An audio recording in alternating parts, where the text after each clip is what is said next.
जब हम डर शब्द सुनते हैं तो मन में सिहरन दौड़ जाती है। डर जो हमें रातों को सोने नहीं देता, डर जो हमें सच बोलने से रोकता है, डर जो हमारे निर्णयों को तोड़ मरोड़ कर रख देता है। पर आचार्य जी कहते हैं, डर कोई शत्रु नहीं, वह एक दर्पण है। यह किताब उसी दर्पण के सामने हमें खड़ा करती है। यह डर से लड़ने की नहीं, बल्कि डर को समझने और उस पार जाने की यात्रा है। हम सोचते हैं कि डर बाहरी कारणों से आता है, अंधेरे से, असफलता से, मृत्यु से, समाज से। लेकिन आचार्य जी दिखाते हैं कि डर की जड़ें हमारे भीतर हैं। हमारी मोह, आसक्तियां, झूठी छवि और वह जीवन जो हमने कभी अपना चुना ही नहीं। यह पुस्तक कोई आत्मविश्वास सिखाने वाला ट्रिक गाइड नहीं है। यह आपकी आत्मा को झंझोड़ने वाला साधना पथ है। हर अध्याय एक ऐसा प्रश्न है जो आपसे टकराता है। क्या डर सिर्फ एक भावना है, या यह हमारी पहचान का हिस्सा बन गया है? क्या हम सच में डर को जानना चाहते हैं या सिर्फ उससे बचना चाहते हैं? बुक बाइट्स पर हम सिर्फ किताबें नहीं पढ़ते, हम उनमें खुद को देखते हैं। यह किताब एक ऐसी मशाल है जो डर के अंधेरे में जलती है, पर जलाती हमें है, हमारे भ्रमों को, हमारे नकली विश्वासों को। अगर आप थक चुके हैं लोगों को खुश करने के डर से, असफलता और तिरस्कार के डर से, या बस यह सोचकर कि क्या होगा अगर, तो यह यात्रा आपके लिए है। क्योंकि आचार्य जी कहते हैं, डर के पार ही जीवन है। अध्याय 1, डर की शुरुआत। डर की शुरुआत अक्सर इतनी सूक्ष्म होती है कि हमें इसका एहसास भी नहीं होता। जब कोई बच्चा पहली बार गिरता है और माँ दौड़कर कहती है, कुछ नहीं हुआ, मत रो, तब वो बच्चा गिरने से नहीं, रोने से डरना सीखता है। जब कोई बच्चा परीक्षा में फेल होता है और पिता नाराज हो जाते हैं, तब वह असफलता से नहीं, अस्वीकार किए जाने से डरना सीखता है। डर धीरे धीरे हमारे मन में घर करता है।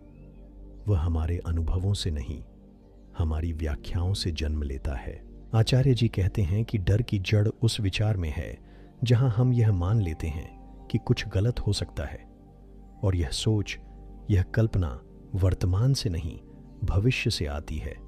डर कभी अब में नहीं होता, डर हमेशा भविष्य के साथ जुड़ा होता है। अगर मैं यह कह दूं तो लोग क्या सोचेंगे?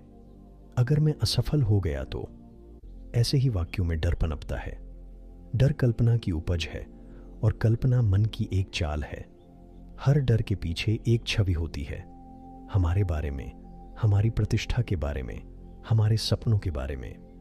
आचार्य जी कहते हैं कि जब तक हम इन छवियों को पकड़कर जीते रहेंगे, तब तक डर से मुक्त नहीं हो सकते।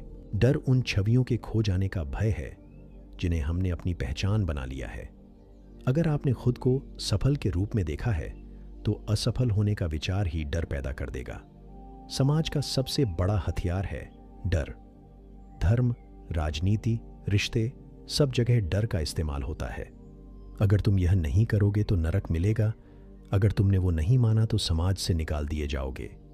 डर इंसान को नियंत्रण में रखने का सबसे कारगर तरीका बन गया है। लेकिन आचार्य जी कहते हैं कि जो व्यक्ति सजग है, जो भीतर से जागा हुआ है, वह डर की इस चाल को पहचान लेता है और उसमें नहीं फंसता। डर की शुरुआत कहीं बाहर से नहीं होती, वो आपके ही भीतर पैदा होता है। लेकिन उसे पनपने के लिए हमेशा किसी बाहरी वजह का सहारा चाहिए। आचार्य जी समझाते हैं कि जब तुम अपने केंद्र से हट जाते हो, जब तुम किसी और के अनुसार जीने लगते हो, तभी डर आता है। डर का मतलब है तुम अपनी जगह छोड़ चुके हो, तुम अपनी सच्चाई से दूर हो चुके हो। हमेशा याद रखो, जहां स्वार्थ होगा वहां डर होगा, जहां चाह होगी वहां भय होगा। तुम कुछ पाना चाहते हो, तुम किसी को खोना नहीं चाहते, तभी तो डर आता है। अगर तुम्हारे पास कुछ भी पकड़ने के लिए नहीं है, तो डरने के लिए भी कुछ नहीं होगा। आचार्य जी कहते हैं कि जो व्यक्ति स्वतंत्र होता है, जो अपेक्षाओं से मुक्त होता है, वही निर्भय होता है। डर की शुरुआत अक्सर प्रेम की कमी से होती है। जब बच्चा यह नहीं समझ पाता कि उसे बिना शर्त स्वीकार किया गया है, तो वह हर बार अप्रूवल पाने के लिए डरने लगता है। माँ पिता की नज़रों में बने रहने के लिए शिक्षकों की प्रशंसा पाने के लिए, समाज की मंजूरी लेने के लिए।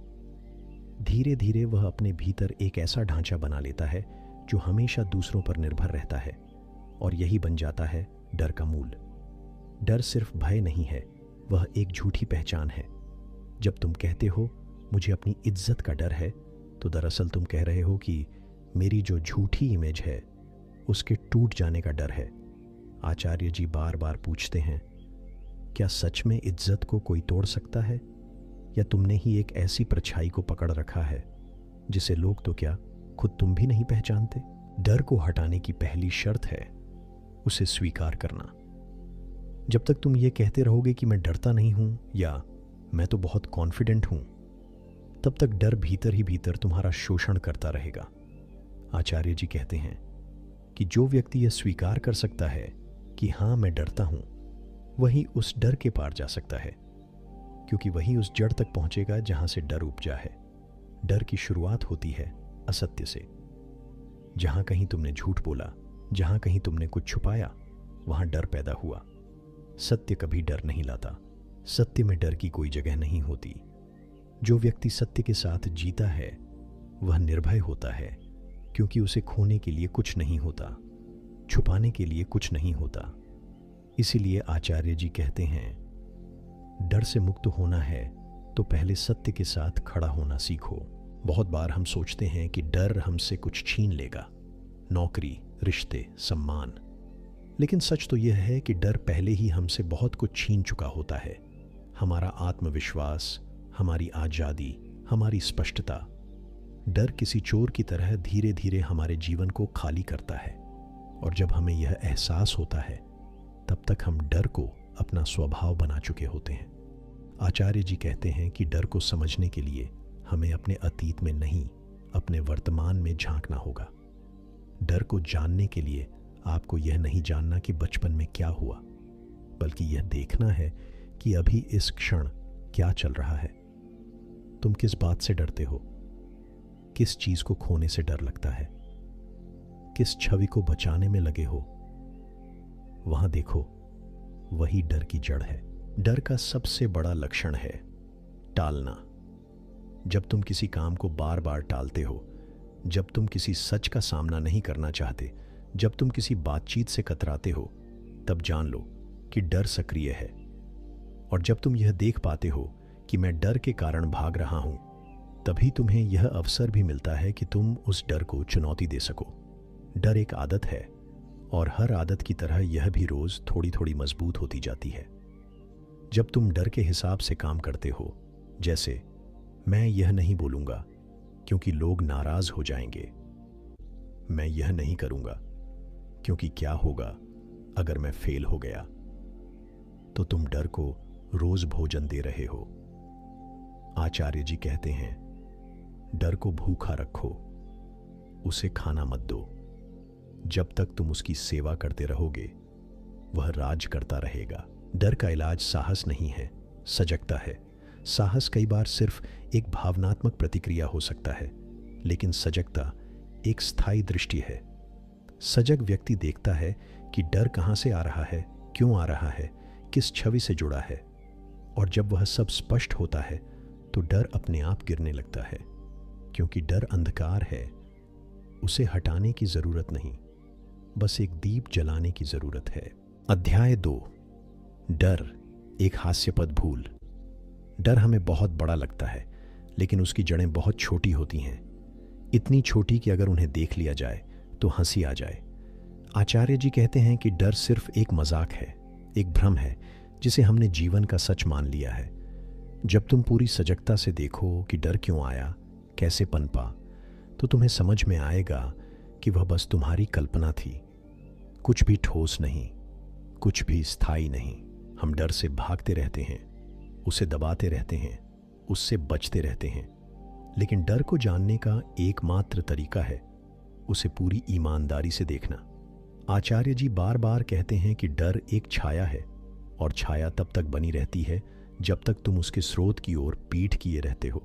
जैसे ही तुम स्रोत की ओर मुड़ते हो, छाया गायब हो जाती है।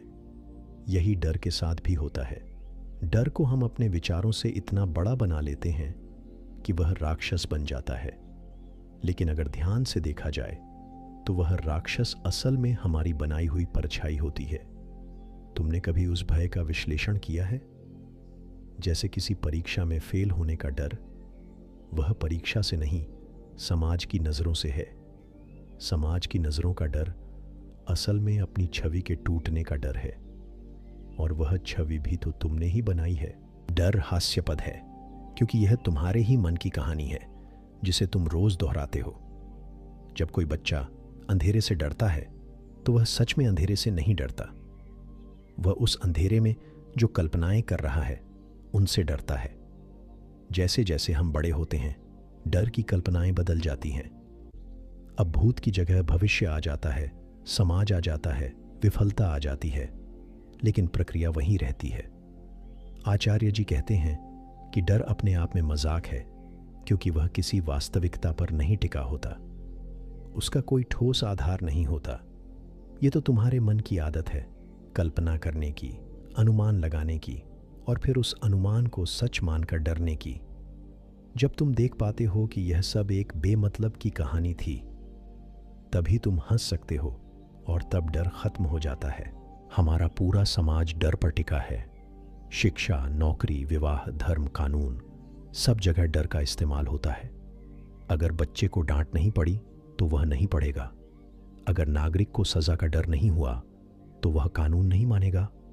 अगर भक्त को नरक का डर नहीं हुआ तो वह पूजा नहीं करेगा। आचार्य जी कहते हैं यह सब डर का व्यापार है जिसमें आत्मा गुम हो जाती है। जब हम डरते हैं तो सबसे पहले हमारी स्वतंत्रता मरती है। डर हमें विकल्पहीन बना देता है। हम वही चुनते हैं जो सुरक्षित हो, जो समाज द्वारा स्वीकार्य हो, और यही हास्यास्पद है। तुम जीवन की सबसे कीमती चीजों को छोड़ देते हो सिर्फ इसलिए कि कहीं कुछ गलत ना हो जाए, लेकिन तुम भूल जाते हो कि जो सच में जीना चाहता है उसे जोखिम उठाना ही पड़ता है। डर सिर्फ बाहर से नहीं आता, वह हमारी असुरक्षा की उपज है। आचार्य जी समझाते हैं कि तुम जितने भीतर से असुरक्षित हो उतने ही बाहर डर महसूस करोगे, और यह असुरक्षा आती है जब तुमने खुद को ठीक से जाना नहीं होता। जो व्यक्ति आत्मा से जुड़ा है वह किसी भी परिस्थिति में सहज रहता है क्योंकि वह जानता है कि डर झूठ है और सच्चाई कभी डरा नहीं सकती। डर में हास्य है अगर तुम उसे सजगता से देखो। जैसे कोई व्यक्ति ऊंचाई से डरता है तो वह खुद ऊंचाई से नहीं डरता, वह गिरने के विचार से डरता है, और वह विचार भी मन का निर्माण है। क्या हर ऊंचाई से लोग गिर जाते हैं? नहीं। फिर डर किससे है? अपने ही दिमाग की कल्पना से।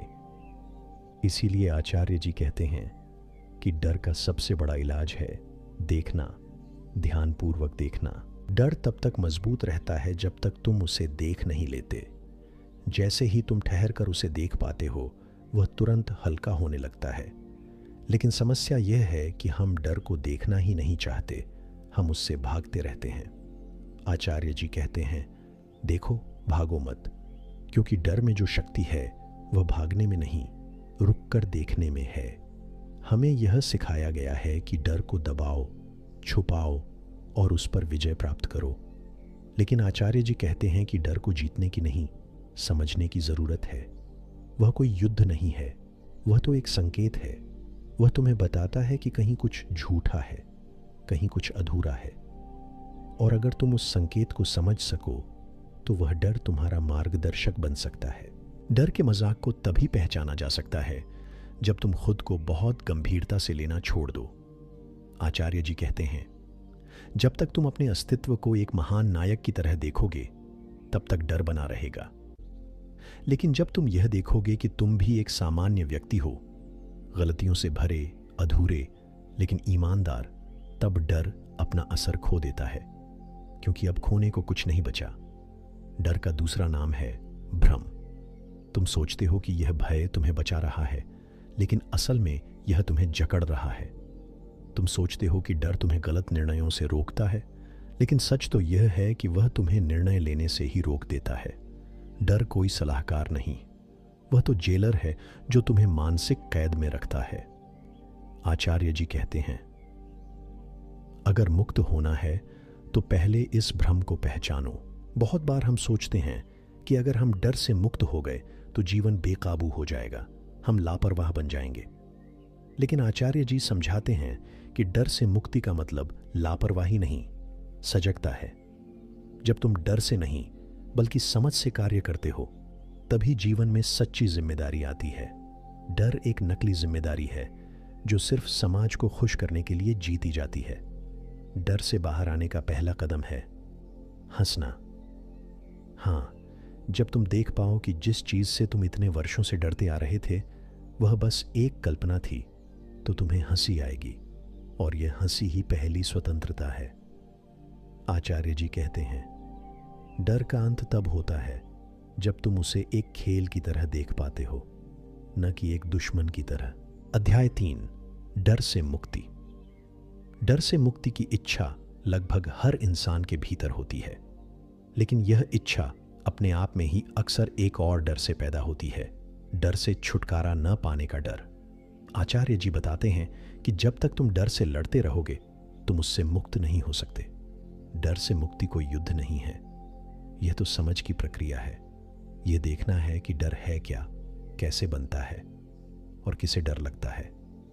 डर तब तक बना रहता है जब तक तुम उससे पीछा छुड़ाना चाहते हो, क्योंकि पीछा छुड़ाने की चाह का मतलब है तुमने डर को स्वीकार ही नहीं किया।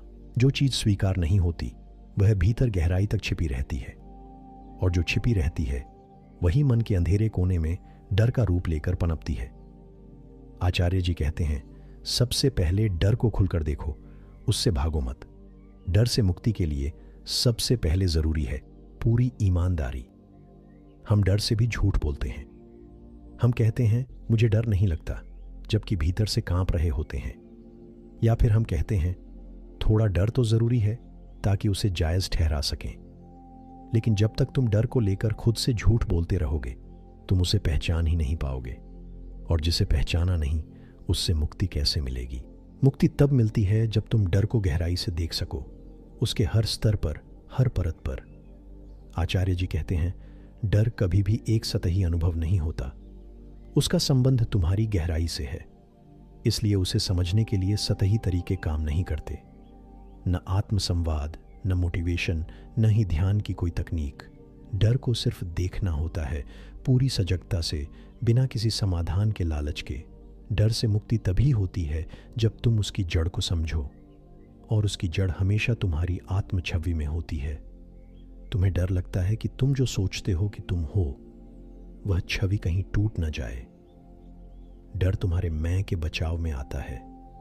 अगर मैं ही गलतफहमी है तो डर की पूरी इमारत ढह जाती है। इसीलिए आचार्य जी कहते हैं, डर मिटाने से नहीं, मैं को देखने से मिटता है। डर से मुक्त व्यक्ति वह है जो अपने मन को गहराई से जानता है, जो अपने विचारों को देखता है जैसे कोई नदी बहती है, जो अपनी भावनाओं से डरता नहीं बल्कि उन्हें पूरी तरह समझने का साहस रखता है। और ऐसा व्यक्ति कोई विशेष नहीं होता, वह कोई आर्षी या योगी नहीं होता। वह तुम हो सकते हो अगर तुम तैयार हो अपने भीतर की यात्रा पर निकलने को।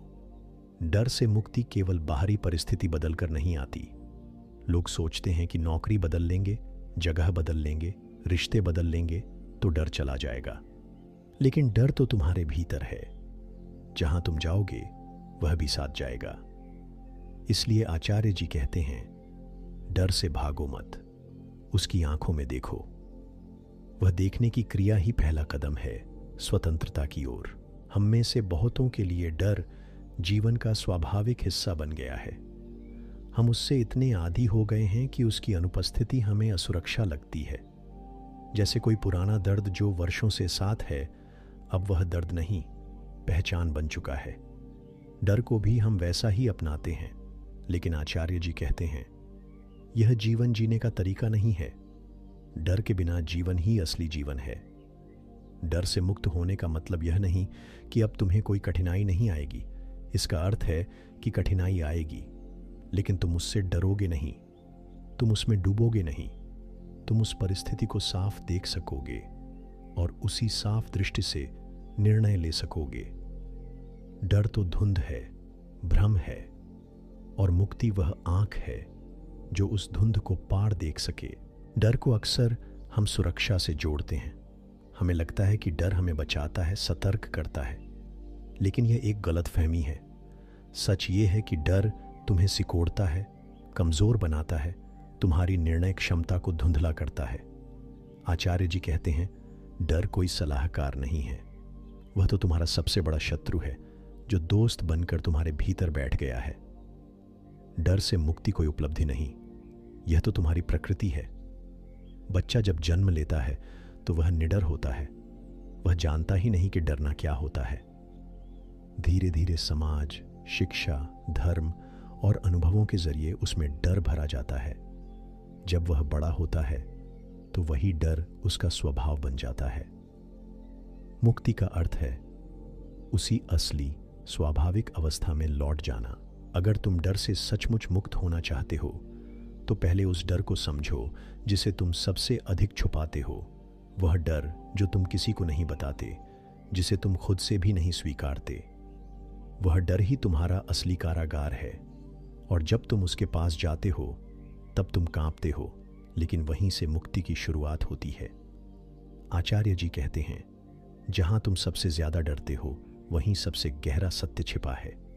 डर के पीछे हमेशा कोई छवि होती है, और वह छवि टूटने का डर सबसे ज्यादा होता है।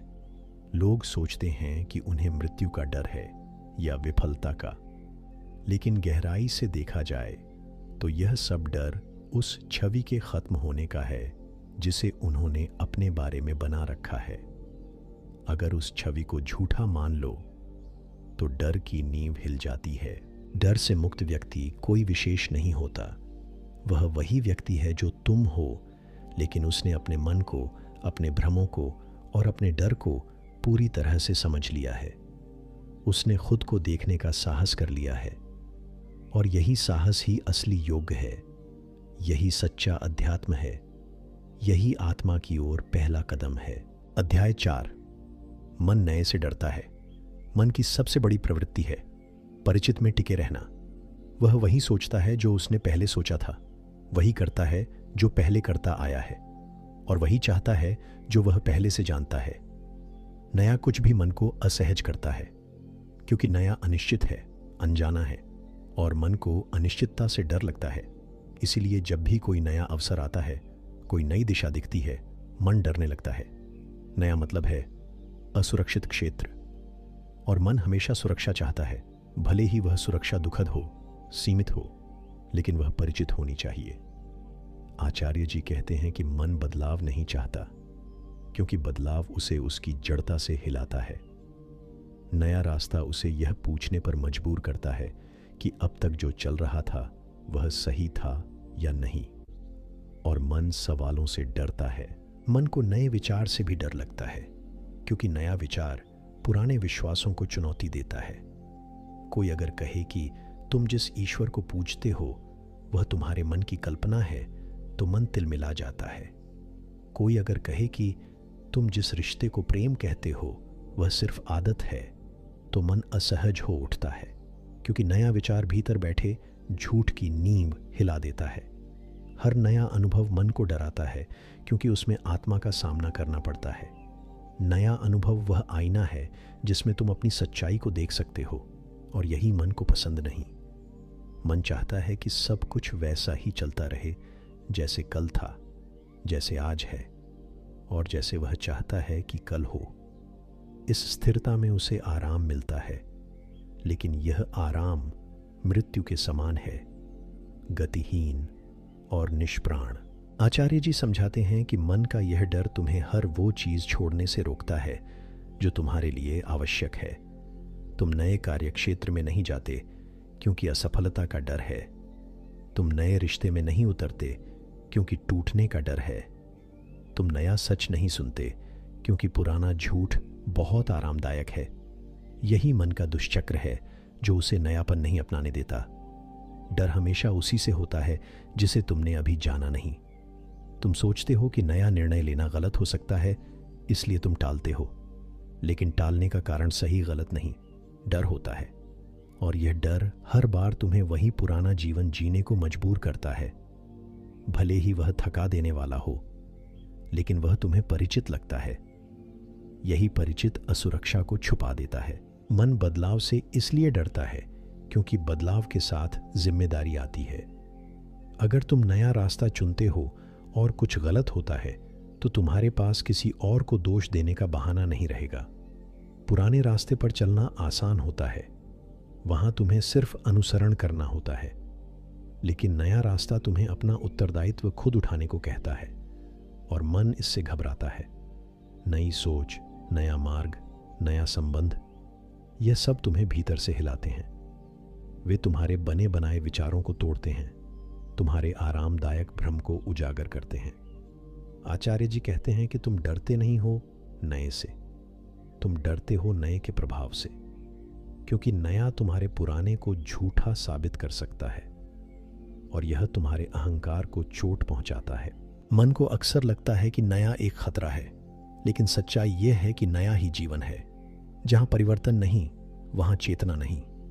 जो हर दिन वही सोचता है, वही करता है, उसका जीवन रुक जाता है, वह जड़ हो जाता है, मशीन जैसा।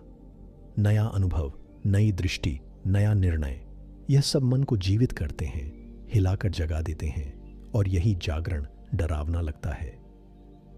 आचार्य जी बताते हैं कि नया अनुभव ही तुम्हें स्वयं के निकट लाता है।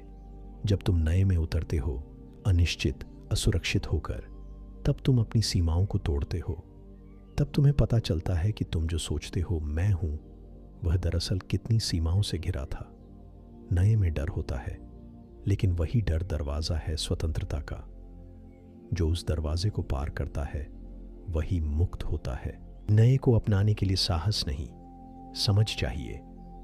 साहस में तुम लड़ते हो, लेकिन समझ में तुम देखते हो। और जब तुम सचमुच देख पाते हो कि मन नए से डरता है सिर्फ अपने पुराने भ्रमों को बचाने के लिए, तब वह डर टूटने लगता है और फिर धीरे धीरे तुम्हारे भीतर वह शक्ति जन्म लेती है जो नए का स्वागत कर सकती है। आचार्य जी कहते हैं, नया वह नहीं जो बाहर दिखता है, नया वह है जो भीतर बदलता है। कई लोग बाहर तो शहर बदल लेते हैं, नौकरी बदल लेते हैं, रिश्ते बदल लेते हैं, लेकिन भीतर कुछ नहीं बदलता। डर वहीं रहता है। सच्चा नया वह है जो तुम्हारे देखने के तरीके को बदल दे, तुम्हारे स्व की जड़ को हिला दे। वही असली परिवर्तन है और वही असली चुनौती।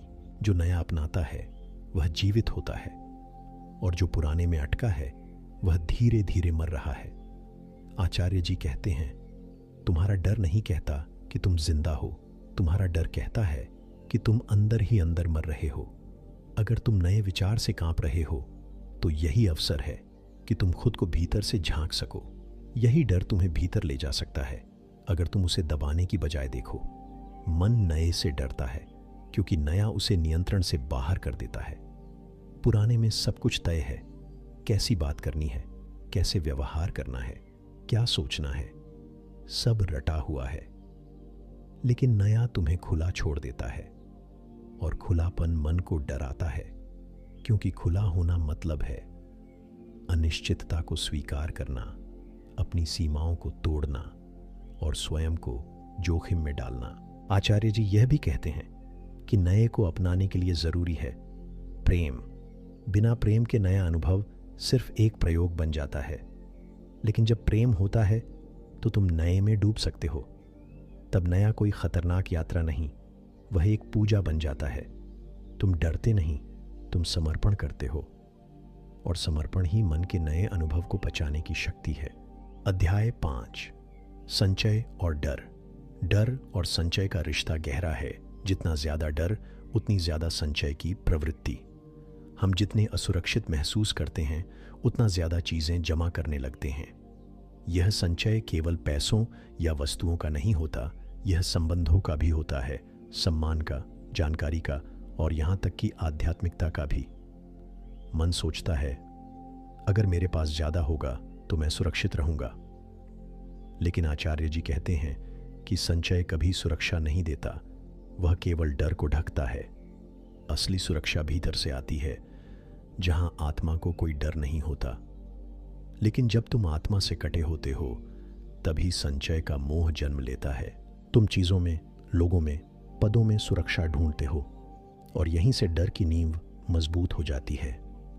डर तुमसे संचय करवाता है और संचय डर को टिकाए रखता है। जब कोई गरीब होता है तो वह कहता है, अगर मेरे पास पैसे होंगे तो मैं निडर बन जाऊंगा, और जब अमीर हो जाता है तब कहता है, अब मैं इन पैसों को कैसे बचाऊं? पहले डर था कि कुछ नहीं है, अब डर है कि जो है वह न छिन जाए। यही संचय का धोखा है। वह डर को समाप्त नहीं करता, सिर्फ उसका रूप बदल देता है। तुम पहले डर से भागते थे, अब डर के साथ जी रहे हो। हम संबंधों में भी संचय करते हैं। ये मेरा बेटा है, ये मेरी पत्नी है, ये मेरा दोस्त है। जितना अधिक मेरा जोड़ते हो उतनी ही सुरक्षा की भावना आती है। लेकिन यह मेरा शब्द ही डर की जड़ है, क्योंकि जहां मेरा है वहां खोने का डर भी है, और जहां खोने का डर है वहां स्वतंत्रता नहीं, वहां तो बंधन है। आचार्य जी कहते हैं, जिसे तुम प्रेम कहते हो वह अक्सर डर से उपजा संचय होता है। संचय से डर की यह यात्रा इतनी सूक्ष्म होती है कि व्यक्ति उसे पहचान भी नहीं पाता। वह सोचता है कि वह सावधानी बरत रहा है, भविष्य की चिंता कर रहा है, परिवार की जिम्मेदारी निभा रहा है, लेकिन असल में वह डर को पाल रहा होता है। वह यह नहीं देखता कि उसने जीवन को एक बीमा पॉलिसी बना लिया है, जहां हर भावना, हर कदम केवल खोने के डर से नियंत्रित किया जा रहा है। जो संचय करता है वह भरोसे से नहीं जीता, वह संभावना से डरता है। वह सोचता है, अगर ऐसा हो गया तो क्या होगा? अगर मैं बीमार पड़ गया तो? अगर कोई मुझे छोड़ गया तो? यह सब डर संचय को जन्म देते हैं।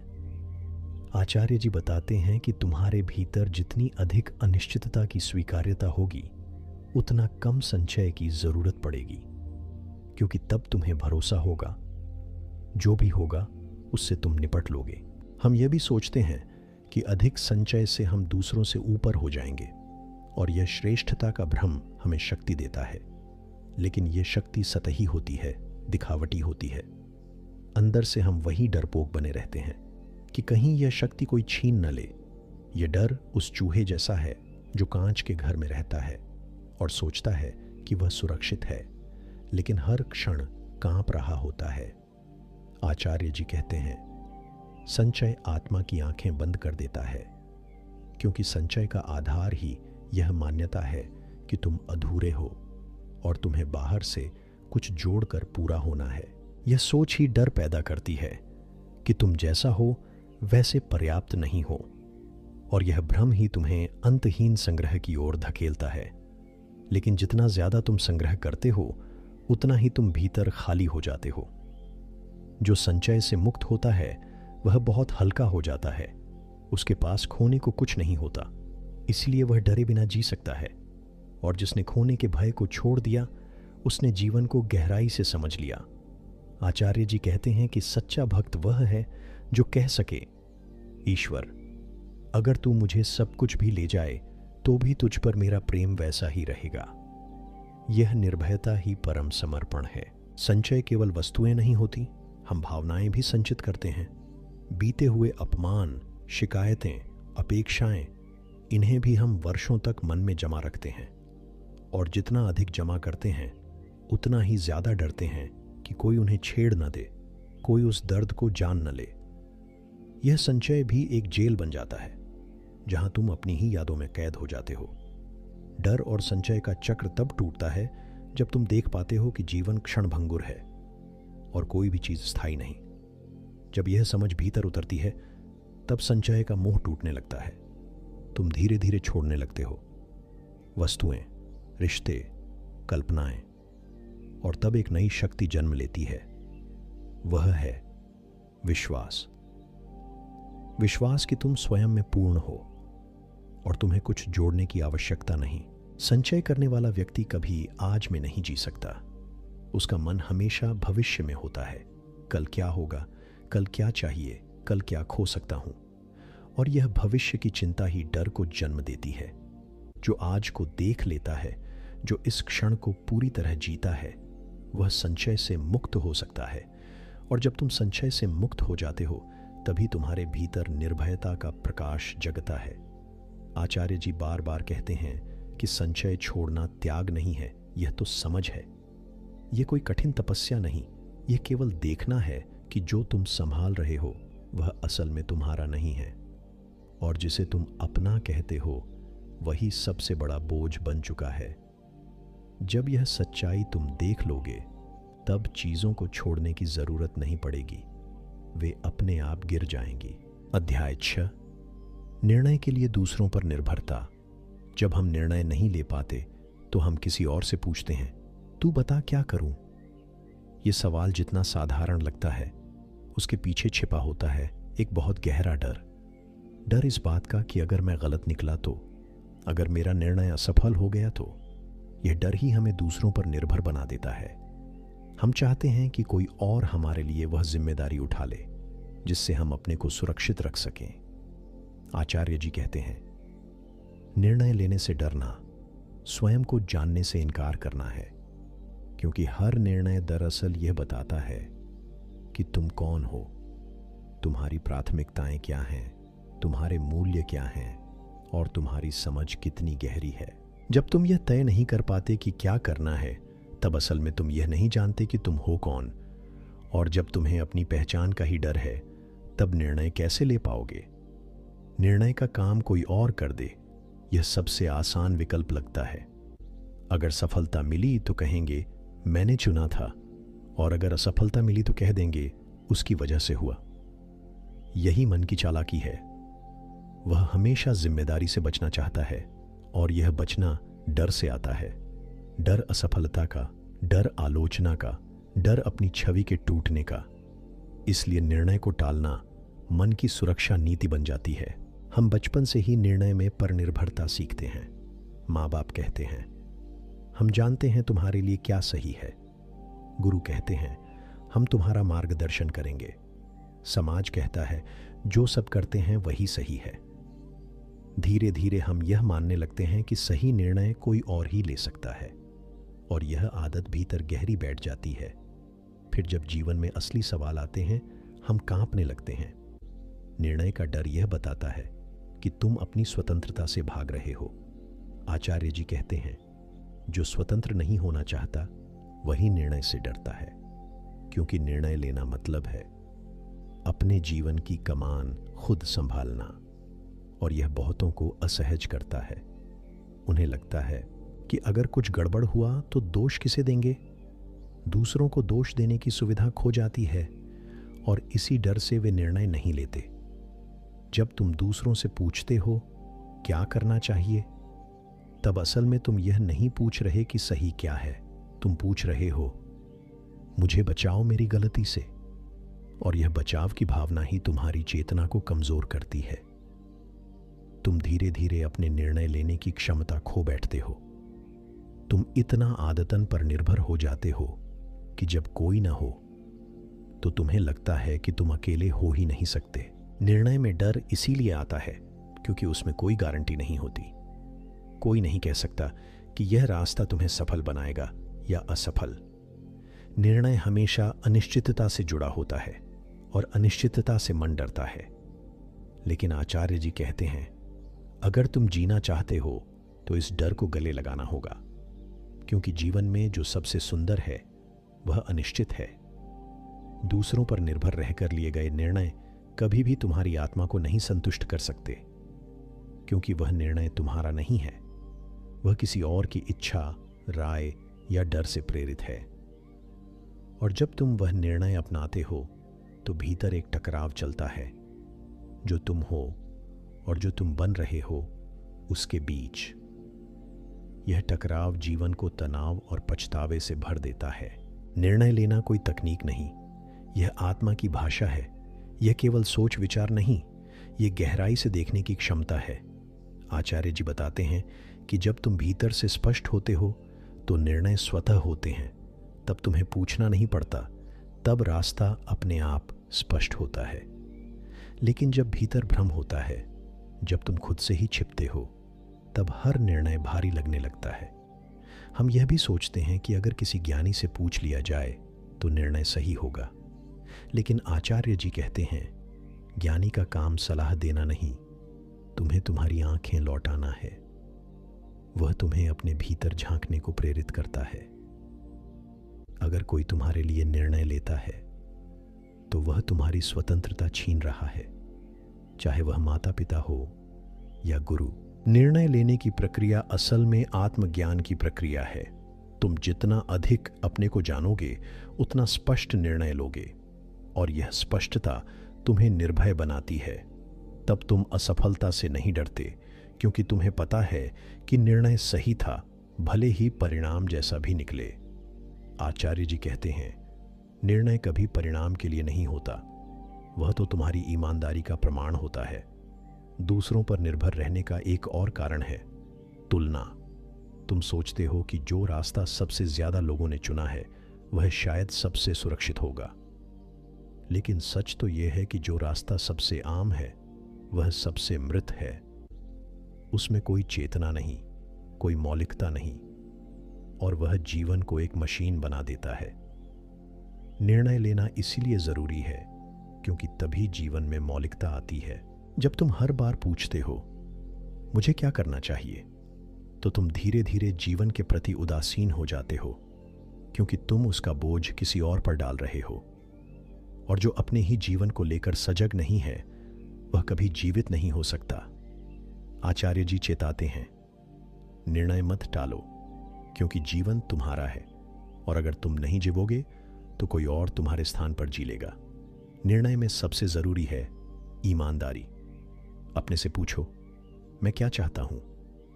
और जब तुम यह पूछ पाते हो बिना डर के, तब उत्तर भीतर से आता है। यह उत्तर कोई शब्द नहीं होता, यह एक स्पष्टता होती है, एक शांति होती है, और तब तुम निर्णय ले पाते हो, न मजबूरी में, न डर में, बल्कि प्रेम और स्पष्टता से। निर्णय लेने का साहस तुम्हें धीरे धीरे अभ्यास से आता है। जब तुम छोटे निर्णय खुद लेने लगते हो, जैसे क्या पढ़ना है, किससे बात करनी है, क्या छोड़ना है, तो तुम्हारे भीतर वह मांसपेशियां बनती हैं जो बड़े निर्णय उठा सकती हैं। इसलिए अभ्यास करो निर्भरता से मुक्त होने का। हर बार जब तुम अपनी बुद्धि का उपयोग करते हो, तुम अपने डर को कमजोर करते हो। अध्याय 7, अकेलापन और मन की बेचैनी। हमारे जीवन की सबसे गहरी पीड़ाओं में से एक है अकेलापन। यह पीड़ा इतनी गहरी है कि इसे छूते ही व्यक्ति भीतर से कांप उठता है। लेकिन हम में से अधिकांश लोग कभी खुद से पूछते ही नहीं कि यह अकेलापन क्या है।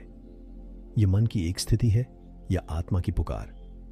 आचार्य जी कहते हैं, अकेलापन मन की उपज है, और जब मन बेचैन होता है तो वह खुद के साथ भी नहीं रह सकता। हम हमेशा किसी न किसी के साथ रहना चाहते हैं, चाहे वह कोई व्यक्ति हो, कोई वस्तु हो, कोई स्मृति हो या कोई भविष्य की कल्पना। जब भी हम अकेले होते हैं, मन घबराने लगता है, और यह घबराहट इस बात का प्रमाण है कि हमारा मन शांति से नहीं, आसक्ति से जुड़ा हुआ है। यह डर वास्तव में भीतर की खालीपन से भागने की कोशिश है। भीतर जब कुछ ठहरा हुआ नहीं होता, तब मन को सहारा चाहिए होता है। वह बाहर दौड़ता है, सोशल मीडिया, रिश्ते, बातचीत, फोन कॉल, वीडियो, म्यूजिक, कोई ना कोई डिस्ट्रैक्शन। आचार्य जी कहते हैं, जो खुद के साथ नहीं रह सकता वो दूसरों से भी झूठा संबंध बनाता है। अकेले होने की क्षमता वास्तव में प्रेम की पहली शर्त है। मन बेचैन क्यों रहता है? क्योंकि वह हर पल किसी न किसी चीज से जुड़ने की चाहत में लगा होता है। बेचैनी तब होती है जब वह चीज या व्यक्ति सामने ना हो। यह बेचैनी दरअसल उस डिपेंडेंस की जड़ है जिसे हम प्रेम या अपनापन मान लेते हैं। लेकिन यदि तुम किसी के बिना बेचैन हो जाते हो तो वह प्रेम नहीं, डर है। कई बार हम इस बेचैनी को गलत तरीकों से भरने की कोशिश करते हैं। हम खुद को व्यस्त कर लेते हैं, रिश्तों में उलझा लेते हैं, या जीवन को किसी बड़ी अचीवमेंट की दौड़ बना लेते हैं। लेकिन आचार्य जी कहते हैं, जो बेचैनी से डरकर जिंदगी चला रहा है वह बस एक भ्रम में जी रहा है, क्योंकि शांत व्यक्ति कभी किसी भीड़ से डरता नहीं। शांत होने के लिए बाहर की भीड़ नहीं, भीतर की स्पष्टता चाहिए। जब तुम जान पाओ कि तुम कौन हो, तब तुम अकेले में भी खुद को पूरा महसूस करोगे। लेकिन जब तक तुम्हें खुद की पहचान नहीं है, तब तक अकेलापन भयावह लगेगा। ये भय ही तो बेचैनी को जन्म देता है, क्योंकि व्यक्ति खुद से भाग रहा होता है। आचार्य जी कहते हैं, जिस दिन तुम खुद के साथ कुछ समय बिता सको, बिना डरे, बिना विचलित हुए, उसी दिन तुम्हारे भीतर सच्चा परिवर्तन शुरू होगा। अकेलापन कोई सजा नहीं, यह तो आत्मा से मिलने का रास्ता है। लेकिन इसके लिए मन को ट्रेनिंग देनी पड़ती है, ध्यान, अवलोकन और मौन के द्वारा। लोग अक्सर कहते हैं कि उन्हें समय नहीं मिलता या ध्यान नहीं लग पाता, लेकिन सच्चाई यह है कि मन डरता है खुद की गहराई से। उसे डर है कि अगर वह भीतर गया तो उसे वो सच दिखेंगे जिनसे वो भागता रहा है, और वही बेचैनी की जड़ है, सच से टकराव का डर। जब तुम सच से भागते हो तभी बेचैनी पैदा होती है। इस बेचैनी का इलाज बाहर नहीं है। कोई व्यक्ति, कोई रिश्ता, कोई पैसा, कोई सफलता इस बेचैनी को दूर नहीं कर सकता, क्योंकि ये बेचैनी तो उसी पल शुरू हो जाती है जब तुम खुद को खो देते हो। और खुद को खोना यानी अपने केंद्र से दूर चले जाना, यही मन का भ्रम है। क्या अकेलापन हमेशा दर्द देता है? नहीं, जब तक तुम इसे डर से देखोगे ये पीड़ा बनेगा। लेकिन जब तुम इसे आत्म साक्षात्कार की यात्रा मानोगे, तब यही अकेलापन तुम्हारा मित्र बन जाएगा। अकेलेपन में वह स्पष्टता मिलती है जो भीड़ में संभव नहीं, और यह स्पष्टता ही तुम्हें मुक्त करती है। आचार्य जी कहते हैं, जब मन शांत होता है तब व्यक्ति अकेले होते हुए भी अकेला नहीं होता, वह पूर्ण होता है। और जब मन अशांत होता है तब व्यक्ति भीड़ में भी अकेला होता है। इसलिए सवाल यह नहीं कि तुम अकेले हो या नहीं, सवाल यह है कि तुम अपने साथ कितने सचेत हो। अक्सर लोग कहते हैं, मुझे कोई चाहिए समझने वाला, कोई साथ देने वाला। लेकिन आचार्य जी पूछते हैं, क्या तुम खुद को समझते हो? क्या तुम खुद के साथ बैठ सकते हो बिना बोर हुए, बिना बेचैन हुए? अगर नहीं, तो यह समस्या तुम्हारी है और इसका समाधान भी तुम्हारे भीतर ही है। हम दूसरों के भरोसे अपने अकेलेपन का इलाज चाहते हैं, लेकिन वह कभी काम नहीं आता। हर रिश्ता, हर व्यक्ति सीमित है। जब तक तुम्हारे भीतर का केंद्र नहीं जागता, तब तक कोई बाहर का साथ स्थायी सुख नहीं दे सकता। और यही बेचैनी बार बार रिश्तों में टूटन बनकर लौटती है। जब मन कहता है कुछ करो, कुछ सोचो, किसी से बात करो, तब रुक जाओ। वही पल है अभ्यास का। अगर तुम उस बेचैनी को बिना भागे, बिना डिस्ट्रैक्ट हुए देख पाओ, तो वही साक्षात्कार की शुरुआत है। वही ध्यान है, वही प्रेम है, और वही आत्म स्वतंत्रता की राह। अकेले बैठना, खुद को देखना, मन की गति को समझना, ये सब अभ्यास है। और जब यह अभ्यास गहराता है, तब बेचैनी शांति में बदल जाती है। अकेलापन तब सौंदर्य बन जाता है, और वही सुंदरता तुम्हें उस प्रेम की ओर ले जाती है जो किसी पर निर्भर नहीं होता। मन कहता है, तुम अधूरे हो, तुम कुछ नहीं हो अकेले। लेकिन आचार्य जी कहते हैं, यह झूठ है।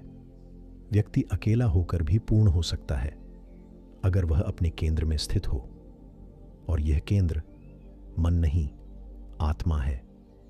आत्मा में ठहर कर ही तुम डर से मुक्त हो सकते हो। डर कभी खत्म नहीं होता बाहर भागने से, वो बस अपना रूप बदल लेता है। आज अकेलेपन से डर, कल असफलता से डर, फिर बीमारी से डर, फिर मृत्यु से डर। लेकिन जब तुम मन के इस खेल को देख लेते हो, तब तुम डर को पहचानते हो, और जहां पहचान है वहां बदलाव की संभावना है। इस अध्याय का सार यही है, अकेलापन तुम्हारी कमजोरी नहीं, तुम्हारा साधन बन सकता है, अगर तुम उसे आत्मा के द्वार की तरह प्रयोग करो। आचार्य जी कहते हैं, खुद के साथ रहना सीखो। जब तुम अपने भीतर के शोर से ऊपर उठ सकोगे, तभी असली प्रेम, असली स्वतंत्रता और असली आनंद तुम्हारे भीतर प्रकट होंगे। अध्याय 8। जब डर हावी हो जाए, बेचैनी, अनिद्रा और हलचल। डर जब हमारे जीवन पर पूरी तरह से हावी हो जाता है, तो वह केवल मानसिक चिंता नहीं रहता, वह एक पूरी जीवन शैली बन जाता है। आचार्य जी कहते हैं कि डर कभी स्थिर नहीं रहता, वह अपने आप को अनेक रूपों में व्यक्त करता है। बेचैनी, अनिद्रा, व्यग्रता, चिड़चिड़ापन, डिसीजन पैरालिसिस और यहाँ तक कि शारीरिक रोगों के रूप में भी। जब डर मन की गहराई में जड़ पकड़ लेता है, तो हर क्रिया उसी डर की प्रतिक्रिया बन जाती है। हर सुबह जब हम आंखें खोलते हैं तो भीतर एक असहज घबराहट होती है। आज क्या होगा? क्या मैं सफल हो पाऊंगा? लोग क्या कहेंगे? अगर सब कुछ बिगड़ गया तो? ये डर एक शोर की तरह है जो हर विचार के नीचे चलता रहता है। ये शोर इतना सटल होता है कि हम इसे पहचान भी नहीं पाते, लेकिन यह हर निर्णय को प्रभावित करता है। अनिद्रा इसी डर का विस्तार है। रात को जब सारी दुनिया सो जाती है तब हमारे मन की आवाज़ें तेज हो जाती हैं। जो डर हमने दिन भर डिस्ट्रैक्शन से दबा रखे होते हैं वे रात में चेहरे बदल कर लौटते हैं। शरीर थक जाता है लेकिन मन जागता रहता है, क्योंकि मन डर से भाग रहा होता है। नींद नहीं आती क्योंकि भीतर शांति नहीं है। आचार्य जी कहते हैं कि अगर जीवन में स्पष्टता हो तो नींद खुद आ जाती है। नींद एक बायोलॉजिकल फिनोमिनन नहीं, यह मन की निष्क्रियता की अभिव्यक्ति है। और मन तभी शांत होता है जब वह भय से मुक्त हो। लेकिन हम तो हर दिन डर को ही फ्यूल दे रहे होते हैं। कंपटीशन, कंपैरिजन, सोशल एंजाइटी और एक्सपेक्टेशंस के जरिए। इस डर की सबसे खतरनाक बात यह है कि यह हमारे अवेयरनेस को छीन लेता है। हम रिएक्टिव हो जाते हैं, स्वचालित। हमारी आदतें डर से संचालित होती हैं। समय पर काम करना क्योंकि डांट पड़ेगी, अच्छे दिखना क्योंकि लोग जज करेंगे, सफलता पाने की होड़ क्योंकि वरना पीछे रह जाऊंगा। लेकिन यह जीवन नहीं, गुलामी है। डर से हावी मन हर पल भविष्य में जीता है। क्या होगा अगर ये न हुआ तो? अगर सब कुछ बिगड़ गया तो?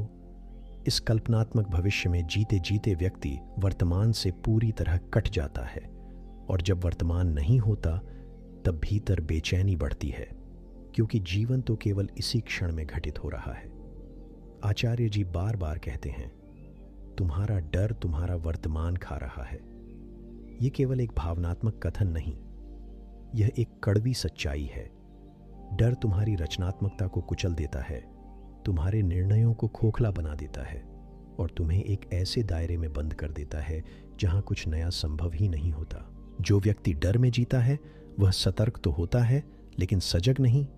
सतर्कता बाहर की चेतना है, जैसे कोई खतरा आ न जाए, लेकिन सजगता भीतर की गहराई है जिसमें व्यक्ति अपने मन के भ्रमों को पहचानता है। आचार्य जी कहते हैं, डर से बाहर आने का पहला कदम यही है, डर को देखो, छुओ, पहचानो। लेकिन हम तो डर से भागते हैं। हम डिस्ट्रैक्शंस की दुनिया में चले जाते हैं।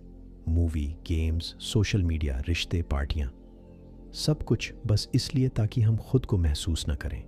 क्योंकि जब हम अकेले बैठते हैं तो डर उभरता है और उस डर से सामना करने की हमारी क्षमता नहीं बन पाई है। डर को मारने की जरूरत नहीं, उसे समझने की जरूरत है। आचार्य जी कहते हैं, जिस डर को तुम ऑब्जर्व कर सकते हो उससे मुक्त हो सकते हो। इसका मतलब ये नहीं कि डर तुरंत गायब हो जाएगा, लेकिन उसे देखना ही उसका पहला अंत है। जब तक डर सबकॉन्शियस में है वह तुम्हें कंट्रोल करता है, लेकिन जब वह तुम्हारी आंखों के सामने आ जाए तब उसकी शक्ति टूटने लगती है। इस प्रक्रिया में बेचैनी बढ़ सकती है क्योंकि तुम पहली बार किसी वास्तविकता से टकरा रहे होते हो। लेकिन यह बेचैनी टेम्पोररी है। यह किसी गहराई में उतरने की पीड़ा है। जैसे किसी जख्म को साफ करते वक्त दर्द होता है, वैसे ही डर को उजागर करने में भी डिस्कम्फर्ट होता है। लेकिन यही डिस्कम्फर्ट तुम्हें शुद्ध करता है। आचार्य जी कहते हैं, डर केवल कंसेप्ट नहीं, वह तुम्हारा जीवन बन गया है। अब सवाल यह नहीं कि डर है या नहीं, सवाल यह है कि तुम कब तक उससे आंख चुराते रहोगे। डर से लड़ना फूलिशनेस है, लेकिन उसे भागना कावर्डिस है। सही रास्ता है उसे भीतर से समझना, ऑब्जर्व करना और स्वीकार करना। एक बार जब तुम डर को समझने लगते हो तो तुम्हारे भीतर एक शांति उतरने लगती है। यह शांति किसी घटना का परिणाम नहीं, यह अवेयरनेस का फल है। अब तुम डिसीजन फियर से नहीं, क्लैरिटी से लेने लगते हो। अब अनिद्रा की जगह नींद आती है, बेचैनी की जगह गहराई और घबराहट की जगह स्थिरता। यह अध्याय कहता है, डर हावी तब होता है जब तुम उसे अनदेखा करते हो, लेकिन जब तुम उसकी आंखों में आंखें डालते हो तब वह पिघलने लगता है। डर को कन्फ्रंट करने के लिए साहस नहीं, सच्ची सजगता चाहिए। और सजगता आती है जब तुम रुकते हो, देखते हो और भागना बंद करते हो। आचार्य जी हमें आमंत्रण देते हैं, चलो उस डर की ओर चलें जिससे तुम हमेशा भागते रहे हो। वही डर तुम्हारा द्वार है, उसके पार ही तुम्हारी मुक्ति है। अध्याय 9, समाज और छवि का डर।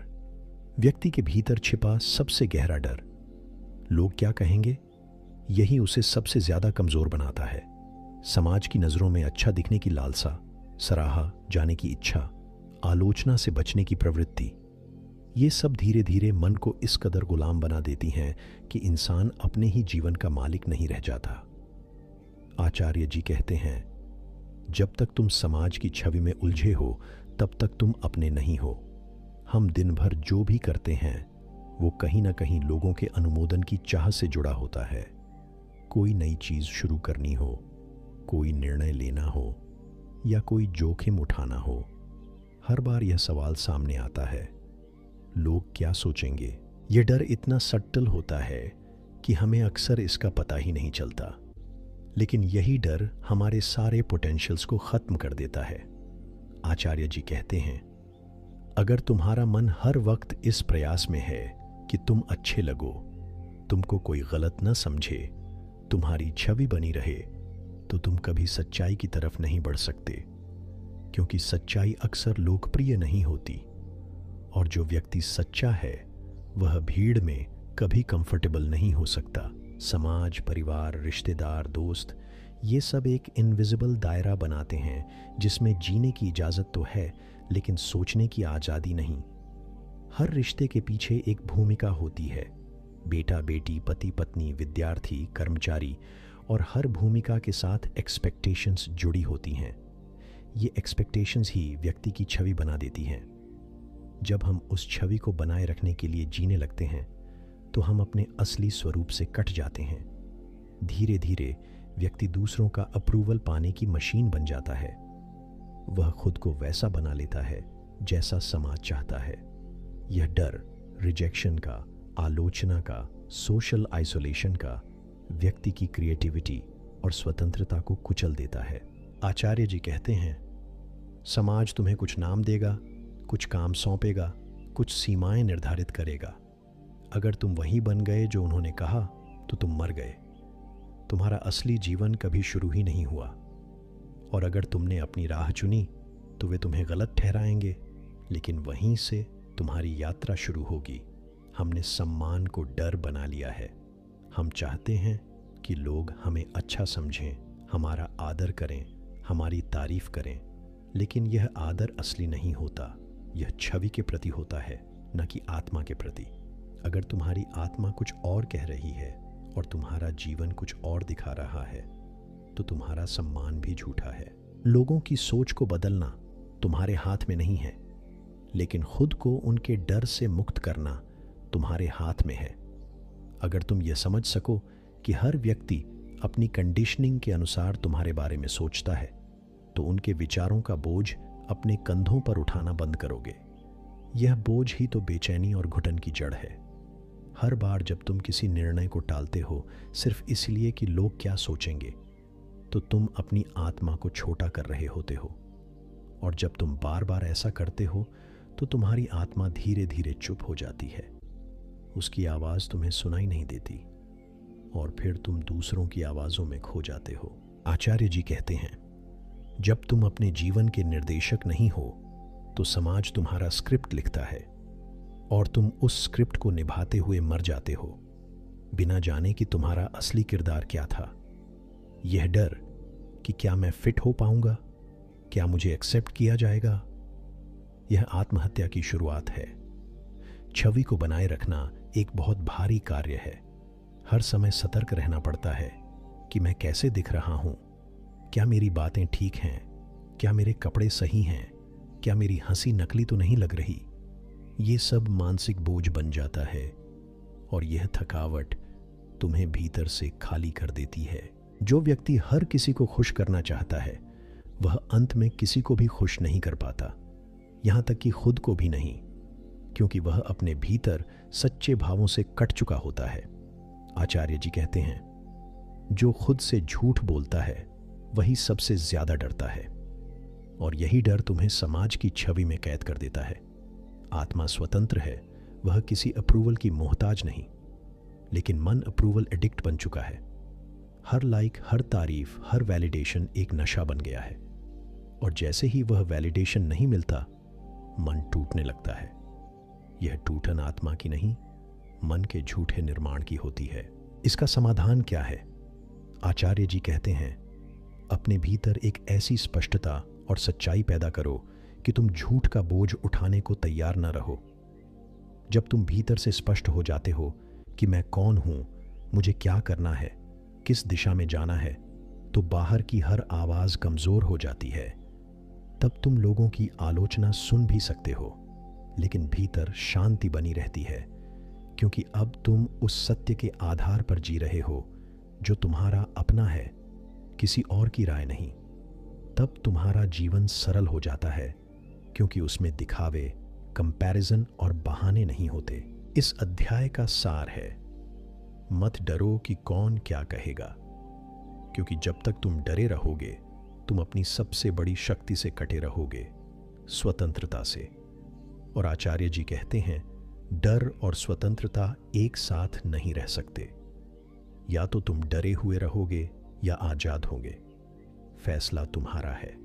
अध्याय 10, मृत्यु और आत्म भय का सामना। मृत्यु एक ऐसा शब्द जिसे सुनते ही मन सहम जाता है। हम में से अधिकांश लोग इस विषय से दूर भागते हैं। कोई भी इस पर खुलकर बात नहीं करना चाहता, लेकिन आचार्य जी कहते हैं, जो मृत्यु से डरता है वह जीवन को भी नहीं जान पाता। मृत्यु का भय हमें हर पल पीछे खींचता है, और जब तक हम उसका सामना नहीं करते, हम सच्चे जीवन से दूर रह जाते हैं। हम सोचते हैं कि मृत्यु कोई दूर की चीज है, बुजुर्गों की समस्या है या बीमार लोगों का विषय है, लेकिन सच्चाई यह है कि मृत्यु हर क्षण हमारे साथ चल रही है। हर सांस जो आती है वह अगली मृत्यु के करीब ले जाती है, और इस वास्तविकता से आंख चुराना जीवन को अधूरा जीना है। आचार्य जी बताते हैं कि हम मृत्यु से नहीं डरते, बल्कि मिटने से, अस्तित्वहीन हो जाने से, कंट्रोल खोने से डरते हैं। मृत्यु हमारे ईगो को चुनौती देती है। वह कहती है, जो तुमने इकट्ठा किया वह सब यहीं रह जाएगा। तुम्हारा नाम, पहचान, रिश्ते, पैसा कुछ भी नहीं चलेगा। यह सत्य ईगो के लिए असहनीय होता है, इसीलिए हम इस सच्चाई से भागते हैं। लेकिन भागना समाधान नहीं है। आचार्य जी कहते हैं, मृत्यु के भय से भागने वाला हर निर्णय डर से प्रेरित होगा, और डर से लिया गया हर निर्णय तुम्हें सत्य से दूर ले जाएगा। मृत्यु को समझे बिना तुम कभी जीवन की प्राथमिकताएं तय नहीं कर पाओगे। जब तुम मृत्यु से डरते हो तो तुम सुरक्षा ढूंढते हो, बीमा, नौकरी, पैसा, रिश्ते, भविष्य की प्लानिंग। लेकिन आचार्य जी पूछते हैं, क्या ये सब सच में सुरक्षा दे सकते हैं? क्या कोई बैंक बैलेंस तुम्हारी मृत्यु को रोक सकता है? क्या कोई रिश्ता तुम्हारी शाश्वतता की गारंटी है? नहीं, सब अस्थायी है, और इसी अस्थायित्व को स्वीकारना ही जीवन की शुरुआत है। मृत्यु को लेकर हमारे भीतर जो डर है वह सिर्फ शारीरिक मृत्यु तक सीमित नहीं। हम अपनी छवि के मरने से डरते हैं, अपने विचारों के मरने से डरते हैं, अपने कंफर्ट जोन के मरने से डरते हैं। हम हर उस चीज से डरते हैं जो पुराने मैं को समाप्त कर दे। यही कारण है कि हम परिवर्तन से डरते हैं, क्योंकि परिवर्तन का अर्थ है पुराने का अंत। लेकिन आचार्य जी कहते हैं, जो मरने को तैयार है वही जीने योग्य है।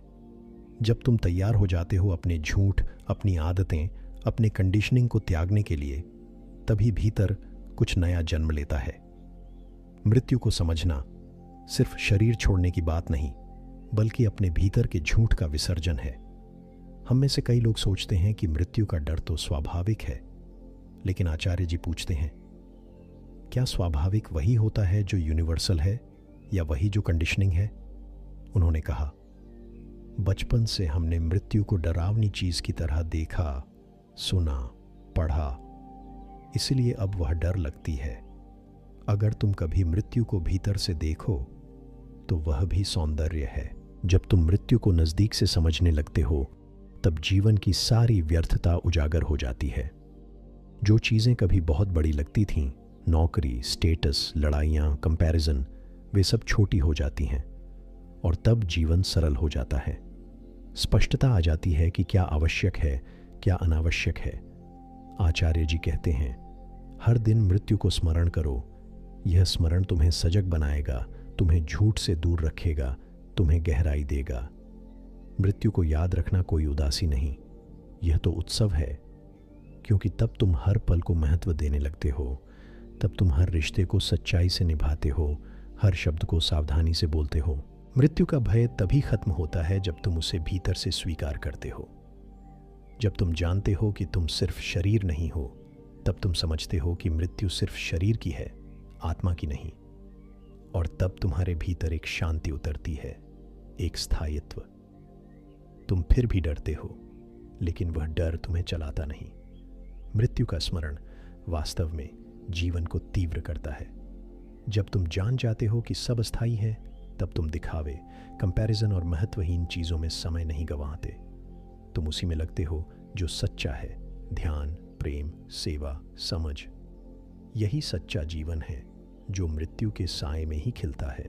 जो व्यक्ति मृत्यु से भागता है वह जीवन भर अधूरा रहता है, लेकिन जो मृत्यु से दोस्ती कर लेता है वह हर पल में संपूर्णता का अनुभव करता है। और यही अध्याय हमें सिखाता है, मृत्यु से डरो मत, उसे गुरु बना लो। वह तुम्हें जीवन का सबसे गहरा पाठ सिखाएगी। अध्याय 11, आस्था, अंधविश्वास और धार्मिक भय। धर्म का नाम सुनते ही श्रद्धा की एक छवि बनती है, मंदिर, पूजा, मंत्र, परंपरा और आस्था। लेकिन आचार्य जी सवाल उठाते हैं, क्या तुम्हारी आस्था प्रेम से उपजी है या डर से? यह एक गहरी चोट है, क्योंकि हम में से अधिकतर की धार्मिकता भय पर आधारित होती है।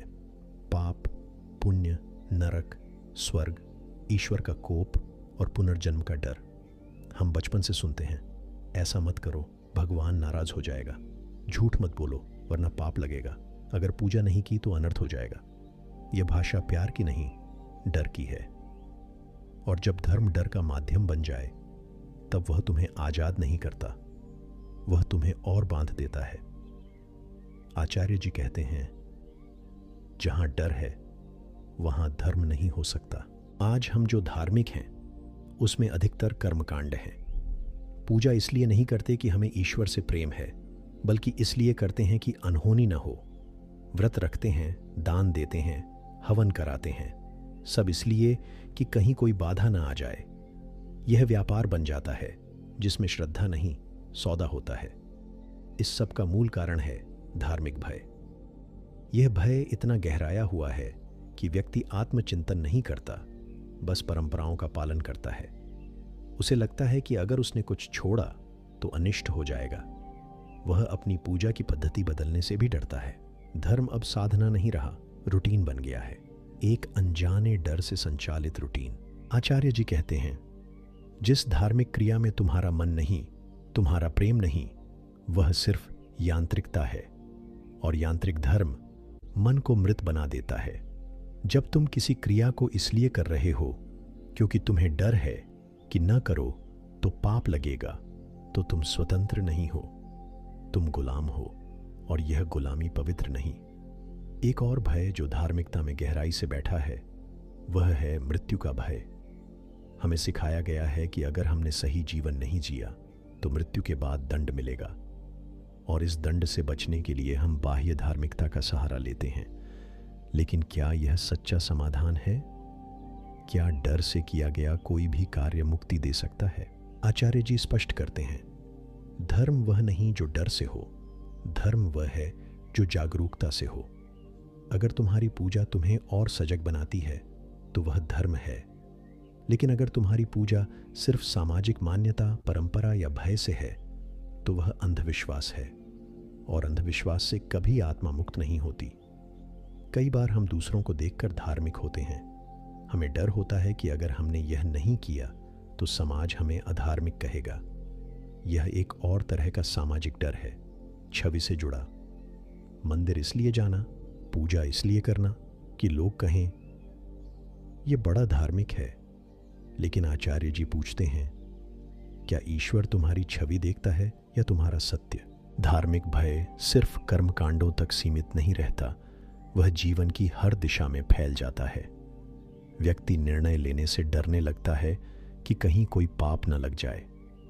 वह अपने मन की आवाज सुनने के बजाय पुरानी किताबें खोलता है, पंडित से पूछता है, कुंडली दिखाता है, लेकिन खुद से नहीं जुड़ता। यह डिस्कनेक्ट ही धार्मिक भय की जड़ है। आस्था वह होती है जो प्रेम से उत्पन्न हो। जब तुम ईश्वर को इसलिए स्मरण करते हो क्योंकि तुम्हारा हृदय उसे चाहता है, उसे अनुभव करना चाहता है। लेकिन जब तुम ईश्वर से डरते हो तब तुम उससे दूर हो। आचार्य जी कहते हैं, जिससे तुम डरते हो उससे प्रेम नहीं हो सकता, और बिना प्रेम के धर्म सिर्फ बोझ है। एक और गहरा भय होता है, ईश्वर को नाराज कर देने का डर। हमें लगता है कि अगर हम सवाल पूछेंगे, तर्क करेंगे, परंपराओं को तोड़ेंगे तो ईश्वर हमसे रूठ जाएगा। लेकिन आचार्य जी कहते हैं, सच्चा धर्म तर्क से डरता नहीं, वह तर्क को आमंत्रण देता है। जहां सवालों की जगह नहीं, वहां मुक्ति की भी जगह नहीं। हमें यह समझने की आवश्यकता है कि धर्म का उद्देश्य है हमें भीतर से मजबूत, स्वतंत्र और सजग बनाना। अगर हमारा धर्म हमें और डरा रहा है और बांध रहा है तो वह धर्म नहीं, वह कंडीशनिंग है। और जब तक हम इस कंडीशनिंग से बाहर नहीं निकलते तब तक हम न तो ईश्वर को जान सकते हैं न स्वयं को। आस्था और अंधविश्वास में बड़ा सूक्ष्म अंतर है। आस्था भीतर की यात्रा है, अंधविश्वास बाहर की नकल। आस्था तुम्हें भीतर ले जाती है, अंधविश्वास तुम्हें बाहर दौड़ाता है। आस्था तुम्हें मुक्त करती है, अंधविश्वास तुम्हें डरा डरा कर जकड़ता है। इस भेद को समझे बिना तुम धर्म की गहराई में प्रवेश नहीं कर सकते। इस अध्याय का सार है, धार्मिकता का कोई मूल्य नहीं अगर वह डर पर आधारित है। आचार्य जी कहते हैं, सचेत धार्मिकता, प्रेम से उपजी हुई श्रद्धा ही तुम्हें ईश्वर के समीप लाती है।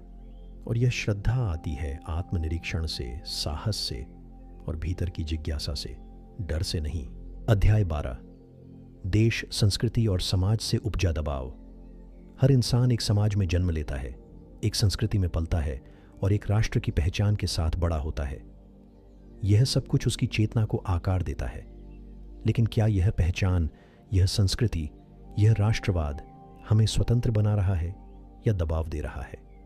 आचार्य जी कहते हैं, अगर तुम किसी विचारधारा, परंपरा या राष्ट्र की छवि से बंध गए तो तुम अपने सत्य से कट जाओगे।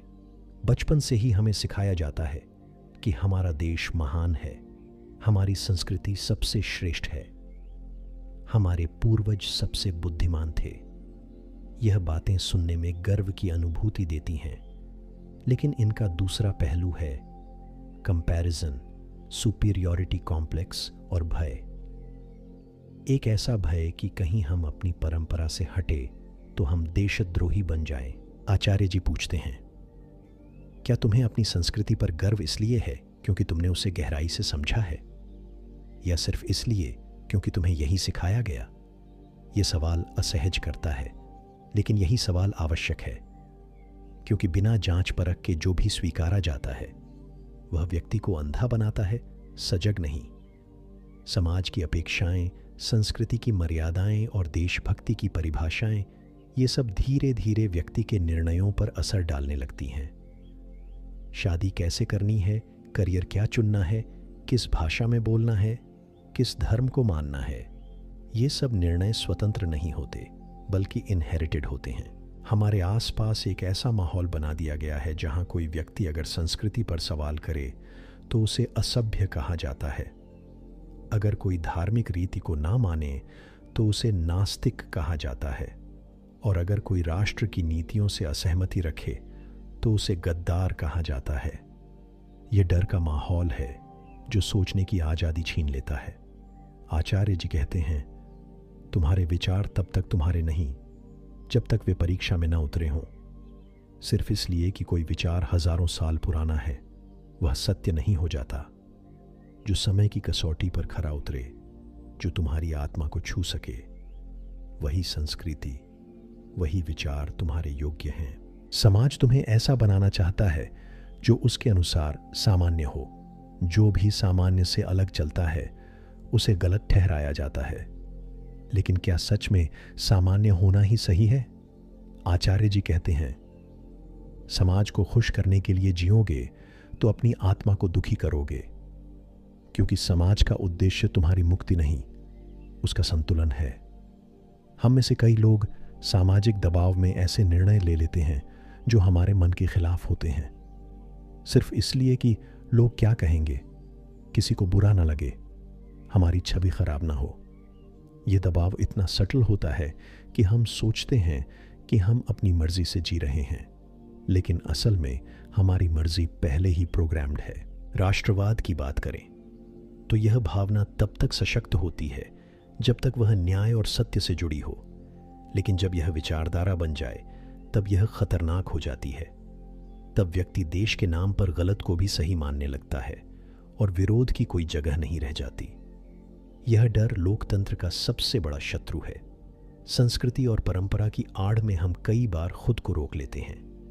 नए विचारों को स्वीकारने से, दूसरों की संस्कृति को समझने से, बदलाव को अपनाने से। हमें डर होता है कि अगर मैंने परंपरा तोड़ी तो मेरे पूर्वज क्या सोचेंगे, या मेरे माता पिता नाराज हो जाएंगे। यह डर हमें मानसिक कैदी बना देता है। पर क्या परंपरा का उद्देश्य तुम्हें रोकना है? नहीं। आचार्य जी कहते हैं, सच्ची परंपरा वह होती है जो समय के साथ बहती है, जो जीवन को पोषित करती है, न कि बांधती है। लेकिन जब परंपरा जड़ हो जाती है, जब वह क्वेश्चन को हतोत्साहित करती है, तब वह बोझ बन जाती है। कई बार हम अपने डिसीजंस इस आधार पर लेते हैं कि समाज किसे पसंद करता है, न कि मेरी आत्मा क्या चाहती है। करियर हो, शादी हो, लाइफस्टाइल हो, हर जगह समाज का दबाव हावी रहता है। और फिर जीवन बन जाता है एक परफॉर्मेंस जिसमें हम रोल्स निभा रहे होते हैं लेकिन जिए नहीं जा रहे होते। इस अध्याय का सार यही है, अगर तुम देश, संस्कृति और समाज से जुड़कर जीते हो तो अच्छा है, लेकिन अगर डर के कारण उनसे संचालित हो रहे हो तो तुम अपनी स्वतंत्रता खो चुके हो। और जहां डर है वहां प्रेम नहीं, वहां सच्चाई नहीं, वहां धर्म नहीं। आचार्य जी का स्पष्ट संदेश है, जो संस्कृति तुम्हें सोचने से रोकती है वह अंधकार है, जो राष्ट्र तुम्हें सवाल पूछने से डराता है वह बंदीगृह है, और जो समाज तुम्हें खुद से दूर करता है वह भ्रम है। इसलिए स्वयं को पहचानो और फिर चुनो कि क्या अपनाना है, प्रेम से, समझ से, न कि डर से। अध्याय 13, क्या डर मिटता है या सिर्फ छिप जाता है?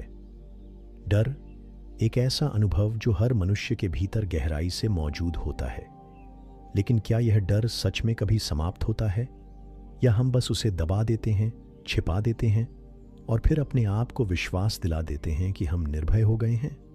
आचार्य जी कहते हैं, डर को नकार देने से वह मिटता नहीं बल्कि और गहराता है।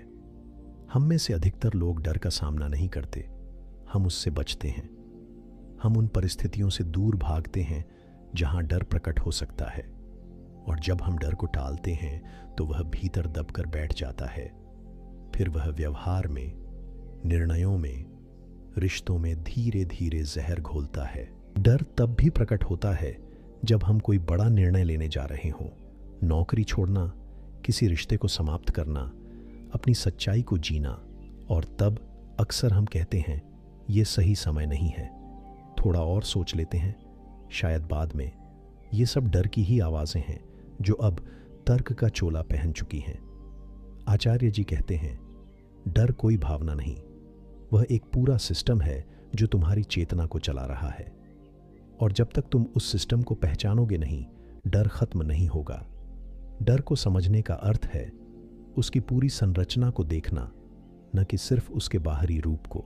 हम कई बार सोचते हैं कि अगर हम डर को नजरअंदाज करेंगे तो वह चला जाएगा, लेकिन वह तो भीतर अपनी जड़ें मजबूत करता जाता है। वह फिर हमारे स्वभाव का हिस्सा बन जाता है। डिसीजन मेकिंग, रिलेशंस, एम्बिशंस, सब पर उसका असर होने लगता है बिना हमें पता चले। कभी हम धार्मिक हो जाते हैं, मंदिर जाते हैं, मंत्र पढ़ते हैं, पूजा करते हैं, लेकिन अंदर से भयभीत रहते हैं, क्योंकि हमारी सारी भक्ति डर से उपजी होती है, प्रेम से नहीं। डर ईश्वर को भी व्यापार बना देता है। अगर मैंने ये किया तो भगवान खुश होगा, नहीं किया तो सजा मिलेगी। कभी हम रिश्तों में डरते हैं, अबैंडनमेंट का डर, धोखा मिलने का डर, अकेले रह जाने का डर। और इन डरों के कारण हम ऐसे रिश्ते भी निभाते हैं जो हमें भीतर से तोड़ रहे होते हैं, लेकिन छोड़ने का साहस नहीं कर पाते क्योंकि डर हमें बांधता है। तो क्या डर का कोई अंत है? आचार्य जी कहते हैं, डर तब समाप्त होता है जब तुम उसे पूरी तरह से देख लेते हो, बिना भागे, बिना उसे सही या गलत ठहराए। डर से भागना या उसे कवर अप करना यह डर को मिटाता नहीं, बस उसकी शक्ल बदल देता है। डर कई बार डिस्गाइज में आता है, महत्वाकांक्षा बनकर, ओवर थिंकिंग बनकर, रिलेशनशिप डिपेंडेंसी बनकर, परफेक्शनिज्म बनकर। तुम सोचते हो कि तुम ऑर्गेनाइज्ड हो, केयरफुल हो, एम्बिशियस हो, लेकिन असल में वो डर ही है जो तुम्हें नियंत्रित कर रहा है। डर को मिटाने का एक ही रास्ता है, सजगता। जब तुम हर परिस्थिति में स्वयं को देखते हो, अपने मन की प्रतिक्रियाओं को ऑब्जर्व करते हो, तब धीरे धीरे डर का जाल टूटने लगता है। क्योंकि डर तभी तक टिकता है जब तक तुम उससे अनजान हो। जब तुम डर को भीतर से पहचानते हो, तब तुम उससे लड़ते नहीं, बस उसे देखना शुरू करते हो। और यही देखना ही धीरे धीरे उसके अस्तित्व को खत्म करता है। क्योंकि डर की शक्ति तब तक है जब तक तुम उससे भागते हो। जैसे ही तुम ठहरते हो, देखते हो, डर पिघलने लगता है। आचार्य जी बार बार कहते हैं, डर को मत मारो, उसे देखो। मारना एक हिंसक क्रिया है जो स्वयं में ही डर से उपजती है, लेकिन देखना एक शांत क्रिया है जिसमें न कोई निर्णय है, न कोई लक्ष्य, बस साक्षी भाव से देखना। यही सबसे बड़ा अस्त्र है। डर को लेकर एक और भ्रम यह है कि हम सोचते हैं कि अगर हमने उसका हल निकाल लिया तो वह कभी नहीं आएगा। लेकिन डर की प्रकृति है लौटना। हर नई परिस्थिति, हर नया निर्णय एक नया डर लेकर आता है। इसलिए डर को सॉल्व नहीं करना होता, समझना होता है। समझ का मतलब है अवेयरनेस। जब तुम अवेयर हो जाते हो कि ये डर है, ये इसके कारण है और ये इसका असर है, तभी तुम उससे मुक्त हो सकते हो। जब तक डर अननोन है वह शक्तिशाली है, जब वह नोन हो जाता है वह फेड होने लगता है। तो शाश्वत प्रश्न है, क्या डर मिटता है? आचार्य जी उत्तर देते हैं, हाँ, डर मिटता है, लेकिन तब जब तुम खुद को जान जाते हो। क्योंकि डर आत्मा का नहीं, मन का हिस्सा है। और जब तुम आत्मा से जुड़ते हो, मन की चालें कमजोर पड़ने लगती हैं। इस अध्याय का सार यही है, डर को दबाओ मत, उससे भागो मत, उसे सुलझाओ मत, बस उसे पूरी ईमानदारी से देखो। और देखना मतलब अवेयरनेस से, बिना प्रतिक्रिया के, बिना समाधान की लालसा के। जब तुम डर को देखते हो तब तुम स्वयं को देख रहे होते हो, और स्वयं को देखना ही सबसे बड़ा साहस है। क्योंकि डर मिटता नहीं, वह प्रेम में, स्पष्टता में, साक्षी भाव में घुल जाता है। अध्याय 14, डर से मुक्ति के व्यावहारिक उपाय।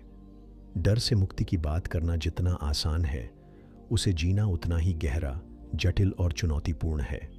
डर कोई बाहरी वस्तु नहीं जिसे उठाकर फेंका जा सके।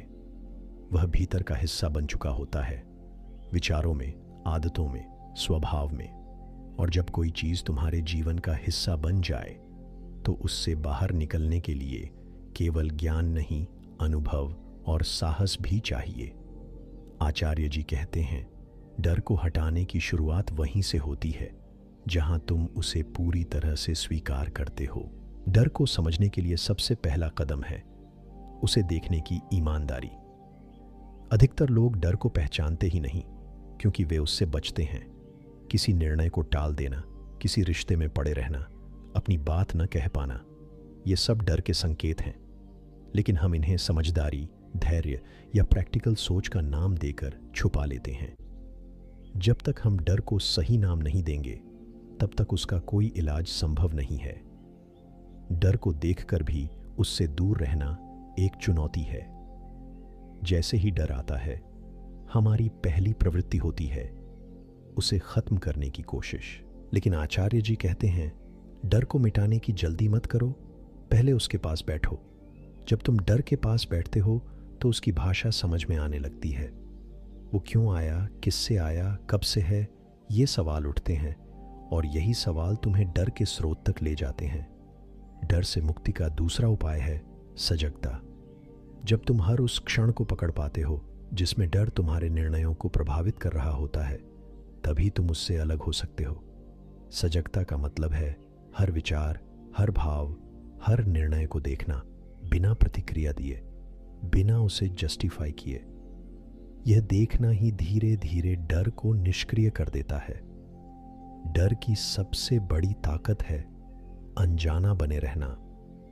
जब वह उजाले में आता है, वह कमजोर हो जाता है। तीसरा उपाय है टाल मटोल को छोड़ना। डर का सबसे प्रिय साथी होता है प्रोक्रेस्टिनेशन। जब हम डरते हैं तो चीज़ों को टालते हैं। अभी नहीं, बाद में देखेंगे, थोड़ा और सोच लेते हैं, फिर कभी। यह सब डर के सटल रूप होते हैं। लेकिन जब तुम टालने की बजाय एक कदम आगे बढ़ाते हो, तभी डर की जड़ें हिलती हैं। एक छोटा निर्णय अगर डर के विरुद्ध लिया जाए तो वह बहुत बड़ा परिवर्तन ला सकता है। चौथा उपाय है अकेले रहना सीखना। डर अक्सर दूसरों की सहमति, स्वीकार्यता और सराहना से जुड़ा होता है। हम डरते हैं कि अगर मैंने ये किया तो लोग क्या कहेंगे, अगर मैं ये छोड़ दूं तो मैं अकेला हो जाऊंगा।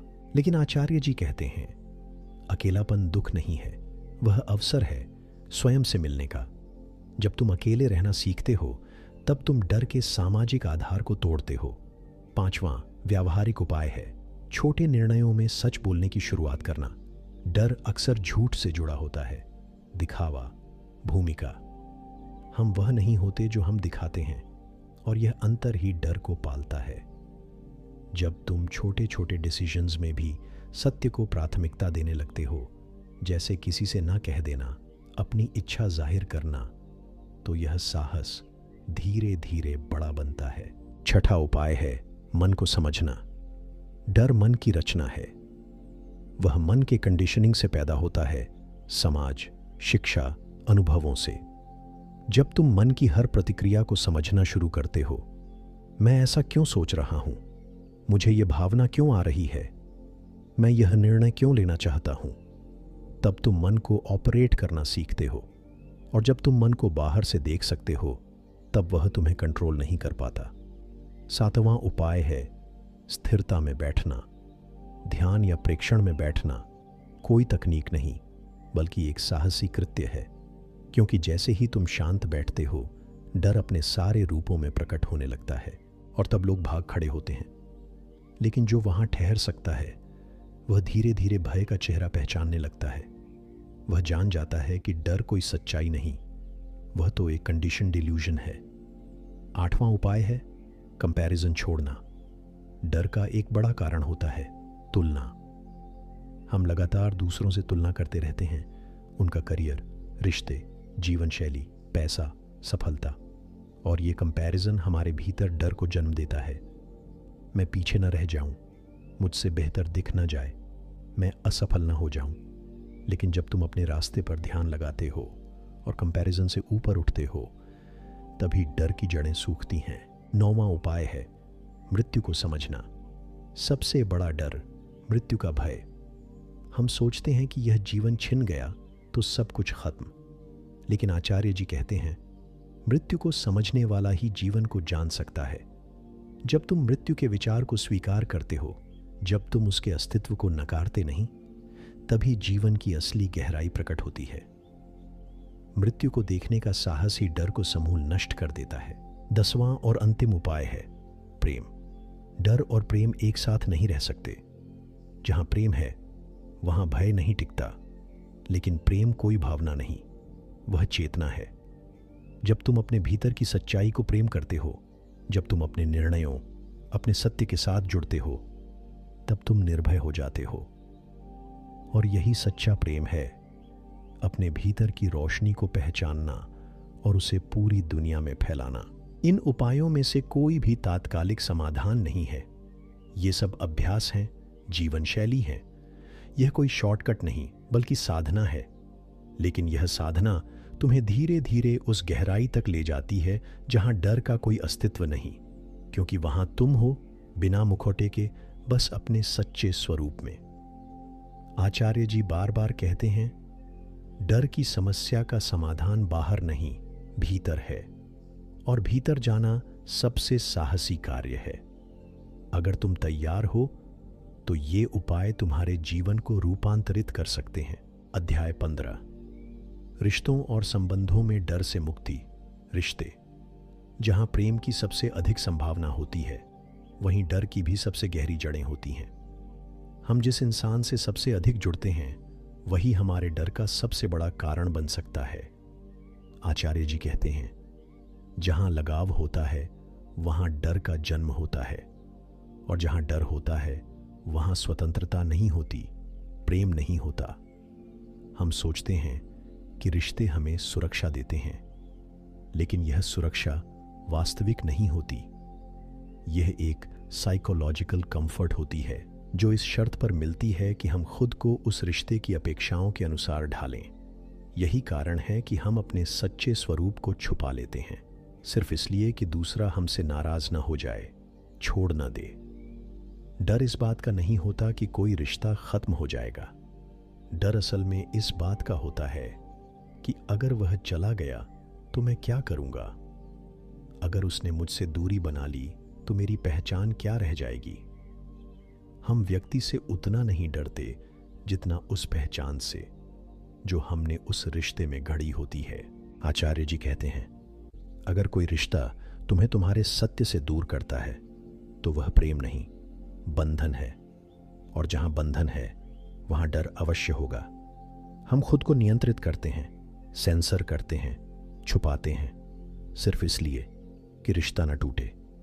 लेकिन जो रिश्ता सच्चाई से डरता है, वह क्या सच में जीवित है? रिश्तों में डर की कई शक्लें होती हैं। अस्वीकृति का डर, धोखे का डर, कंपैरिजन का डर, अकेले रह जाने का डर, और सबसे बड़ा, मैं लवेबल हूं या नहीं का डर। यह डर बचपन से आता है, जहां हमें सिखाया जाता है कि अगर तुम अच्छे बच्चे बनोगे तभी प्यार मिलेगा। वही कंडीशनिंग हम जीवन भर ढोते हैं। जब हम रिश्ते में होते हैं तो सबकॉन्शियसली एक समझौता कर लेते हैं, तुम मुझे प्यार दो, मैं तुम्हारी शर्तें मान लूंगा। यह सौदा धीरे धीरे डर को जन्म देता है, और हम खुद को खोते जाते हैं एक आदर्श प्रेमी, आदर्श पति पत्नी, आदर्श बेटा बेटी बनने की कोशिश में, और अंततः हम भीतर से खाली हो जाते हैं। अगर कोई तुमसे कहता है तुम्हें बदलना होगा ताकि मैं तुम्हें प्यार कर सकूं, तो वह प्रेम नहीं कर रहा, वह तुम्हें कंट्रोल कर रहा है, और कंट्रोल में हमेशा डर होता है। अगर मैंने उसकी बात न मानी तो वह चला जाएगा। यही कारण है कि हम ना नहीं कह पाते, सच नहीं बोल पाते, सवाल नहीं पूछ पाते। रिश्तों से डर का अंत तभी हो सकता है जब हम इस सच को समझ लें कि कोई भी व्यक्ति हमारी पूर्णता नहीं है। जब हम किसी को तू ही सब कुछ है बना देते हैं, तब हम खुद को खो देते हैं, और फिर डर लगता है कि अगर वह चला गया तो मेरा क्या होगा। यह डर हमें गुलाम बना देता है। आचार्य जी कहते हैं, जहां प्रेम होता है वहां व्यक्ति तुम्हारी स्वतंत्रता से डरता नहीं, उसे सम्मान देता है। सच्चा प्रेम वह है जहां दोनों व्यक्ति एक दूसरे को फूल की तरह देखें, जो अपने आप में पूरा है, जिसकी खुशबू बांधी नहीं जा सकती। जहां अधिकार नहीं, अपनापन हो, वहां डर की कोई जगह नहीं। डर से मुक्त संबंध का मतलब यह नहीं कि उसमें बहस नहीं होगी, मतभेद नहीं होंगे, बल्कि इसका मतलब है कि उस रिश्ते में सच्चाई के लिए जगह होगी, सत्य बोलने की आजादी होगी। जब तुम किसी के सामने अपने विचार, अपनी भावनाएं बिना डर के रख सकते हो, तभी वह रिश्ता जीवंत है। रिश्तों में डर मिटाने का एक व्यावहारिक उपाय है अपने छोटे छोटे डरों को पहचानना और धीरे धीरे उनसे बाहर आना। जैसे किसी निर्णय को सिर्फ इस कारण न बदलो कि तुम्हारा साथी क्या सोचेगा, या अपनी राय जाहिर करो भले ही सामने वाला सहमत न हो। ये छोटे कदम बड़े बदलाव लाते हैं। रिश्तों से जुड़ी दूसरी भ्रांति यह है कि त्याग ही प्रेम है। लेकिन जब त्याग डर से उपजता है, जैसे कि अगर मैंने मना किया तो वह मुझसे दूर हो जाएगा, तो वह त्याग नहीं, भय है। सच्चा प्रेम तब होता है जब तुम अपना सत्य जीवो और फिर भी तुम्हारा रिश्ता जीवित रहता है, सम्मानित रहता है। कभी कभी सबसे बड़ा प्रेम तब होता है जब तुम किसी को जाने देने का साहस करते हो, यह समझ कि मैं उसे नहीं रोकूंगा, अगर उसे जाना है तो जाए। यही सच्चा प्रेम है, क्योंकि वहां ओनरशिप नहीं, वहां फ्रीडम है, और जहां फ्रीडम है वहां डर नहीं। रिश्तों में डर को खत्म करने का अंतिम उपाय है आत्मा से जुड़ना। जब तुम अपने भीतर पूर्णता महसूस करते हो, तब कोई भी रिश्ता तुम्हारी आवश्यकता नहीं बनता, वह एक सुंदर सहभागिता बन जाता है। और जहां आवश्यकता नहीं, वहां डर का भी कोई स्थान नहीं। आचार्य जी का संदेश स्पष्ट है, रिश्ते डर के कारण नहीं, प्रेम के कारण जिए जाए। और यह प्रेम तभी संभव है जब तुम स्वयं को जान चुके हो, क्योंकि जब तुम खुद से जुड़े हो, तब तुम किसी और से ना अप्रूवल मांगते हो, न वैलिडेशन, और तब हर संबंध एक उत्सव बनता है, एक स्वतंत्र नृत्य। अध्याय 16, आजादी या मानसिक गुलामी। हम सब आजादी की बात करते हैं, व्यक्तिगत स्वतंत्रता, सोचने की आजादी, बोलने की आजादी, जीवन जीने की आजादी। लेकिन क्या सच में हम आजाद हैं, या बस आजादी का भ्रम पाले बैठे हैं, जबकि भीतर से पूरी तरह से गुलाम हैं, विचारों के, धारणाओं के, संस्कारों के, और सबसे अधिक डर के। आचार्य जी पूछते हैं, तुम सोचते हो कि तुम स्वतंत्र हो, लेकिन क्या तुमने कभी यह जांचा है कि तुम्हारे निर्णय वास्तव में तुम्हारे अपने हैं या नहीं? जिसे हम स्वतंत्र निर्णय कहते हैं, वह अक्सर कंडीशनिंग का परिणाम होता है। हम जो पहनते हैं, जो खाते हैं, जिसे अच्छा या बुरा मानते हैं, वह सब समाज, परिवार, मीडिया और शिक्षा से सीखा होता है। और जब हम इन सब के अनुसार चल रहे होते हैं, तो यह स्वतंत्रता नहीं, मानसिक गुलामी होती है। डर इस गुलामी का मूल कारण है। अगर मैंने अलग किया तो मुझे तिरस्कार मिलेगा, अगर मैं अपनी राह पर चला तो मैं असफल हो जाऊंगा। हम गुलामी को पहचान नहीं पाते, क्योंकि वह अब आदत बन चुकी है। जैसे कोई कैदी जो जेल में वर्षों से बंद हो और अब उसे बाहर की दुनिया से डर लगता हो। हम मानसिक कैदी बन चुके हैं। हमें अपनी जंजीरें दिखती नहीं, क्योंकि हमने उन्हें गहनों की तरह पहन लिया है। हम गुलामी को आदर्शों का नाम दे देते हैं, परंपरा, कर्तव्य, संस्कार, और फिर उन आदर्शों के नाम पर अपनी आत्मा का दम घोंटते रहते हैं। आचार्य जी कहते हैं, सच में आजादी तब आती है जब तुम्हें अपने डर दिखने लगते हैं और तुम उनसे भागना बंद कर देते हो। हम जब तक डर से बचते रहते हैं, तब तक हम उसके गुलाम रहते हैं। लेकिन जब हम डर को पकड़कर सामने लाते हैं, तब उसके शिकंजे ढीले पड़ने लगते हैं। यह प्रक्रिया कठिन है, क्योंकि डर हमें कंफर्ट जोन में रखता है, लेकिन कंफर्ट जोन ही सबसे बड़ी जेल होती है। हमारी सोच, हमारी योजनाएं, हमारा भविष्य, सब कुछ डर के घेरे में चलता है। हम इंश्योरेंस लेते हैं, सेविंग्स करते हैं, डिग्रीज इकट्ठा करते हैं ताकि भविष्य सुरक्षित रहे, लेकिन यह सुरक्षा की चाहत ही हमें अंदर से कमजोर बनाती है। हम सोचते हैं कि हम तैयारी कर रहे हैं, लेकिन असल में हम भय का पोषण कर रहे होते हैं। और जहां भय है, वहां आजादी नहीं हो सकती। वास्तविक आजादी का मतलब होता है जीवन को हर पल नएपन के साथ जीना, बिना पुरानी धारणाओं के। लेकिन हम हर नए क्षण को पुराने लेंस से देखते हैं, पुराने अनुभवों, धारणाओं और फैसलों के आधार पर। यही मानसिक गुलामी है, जब नया भी पुराना बनकर हमारे सामने आता है, क्योंकि हमारा मन उसे वैसे ही देखता है। जब तक दृष्टि नई नहीं होती, तब तक कोई भी परिस्थिति तुम्हें मुक्त नहीं कर सकती। एक और गहरी बात यह है कि कई बार हम दूसरों को दोष देते हैं। माता पिता ने ऐसा किया, समाज दबाता है, व्यवस्था गलत है, लेकिन यह सब बहाने होते हैं। असली सवाल यह है, क्या तुम्हें खुद को देखने की ईमानदारी है? गुलामी तभी टूटती है जब तुम जिम्मेदारी लेते हो, अपनी सोच, अपनी भावनाओं और अपने निर्णयों की। और जब जिम्मेदारी आती है, तभी स्वतंत्रता की शुरुआत होती है। गुलामी कई बार रिलेशनशिप्स के रूप में आती है। हम ऐसे रिश्तों में पड़े रहते हैं जो हमें छोटा करते हैं, डर में रखते हैं, लेकिन छोड़ नहीं पाते, क्योंकि हमने उन रिश्तों को अपनी पहचान बना लिया है। और पहचान खोने का डर ही गुलामी का सबसे मजबूत रूप होता है।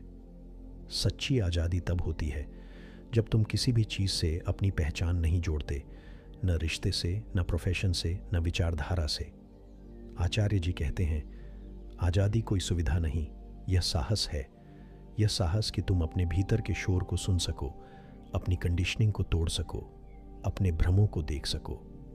और यह तभी संभव है जब तुम डर से ऊपर उठ सको।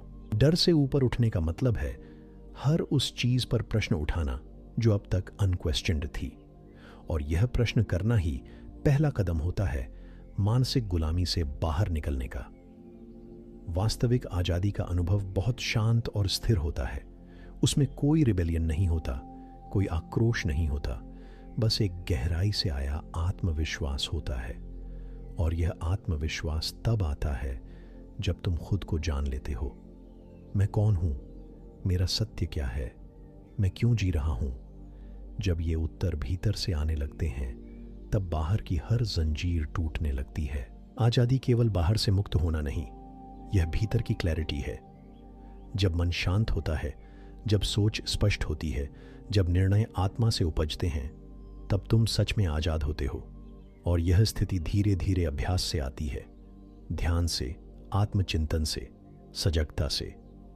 यह कोई एक दिन की बात नहीं, यह जीवन की दिशा बनती है। अंततः आचार्य जी यही कहते हैं, तुम्हें तय करना है तुम डर के कारण जियोगे या आत्मा के कारण। अगर तुम डर को मार्गदर्शक बना लोगे तो पूरा जीवन एक रिएक्शन बन जाएगा, लेकिन अगर तुम आत्मा को मार्गदर्शक बनाओगे तब हर निर्णय एक अभिव्यक्ति होगा। और यही है स्वतंत्रता, अपने सत्य की अभिव्यक्ति, बिना डर के, बिना गुलामी के। अध्याय 17, अंतिम समाधान, आत्मा में प्रवेश। जब तक भय जीवन में मौजूद है तब तक कोई भी समाधान पूर्ण नहीं हो सकता। डर कोई समस्या नहीं, बल्कि हर समस्या की जड़ है।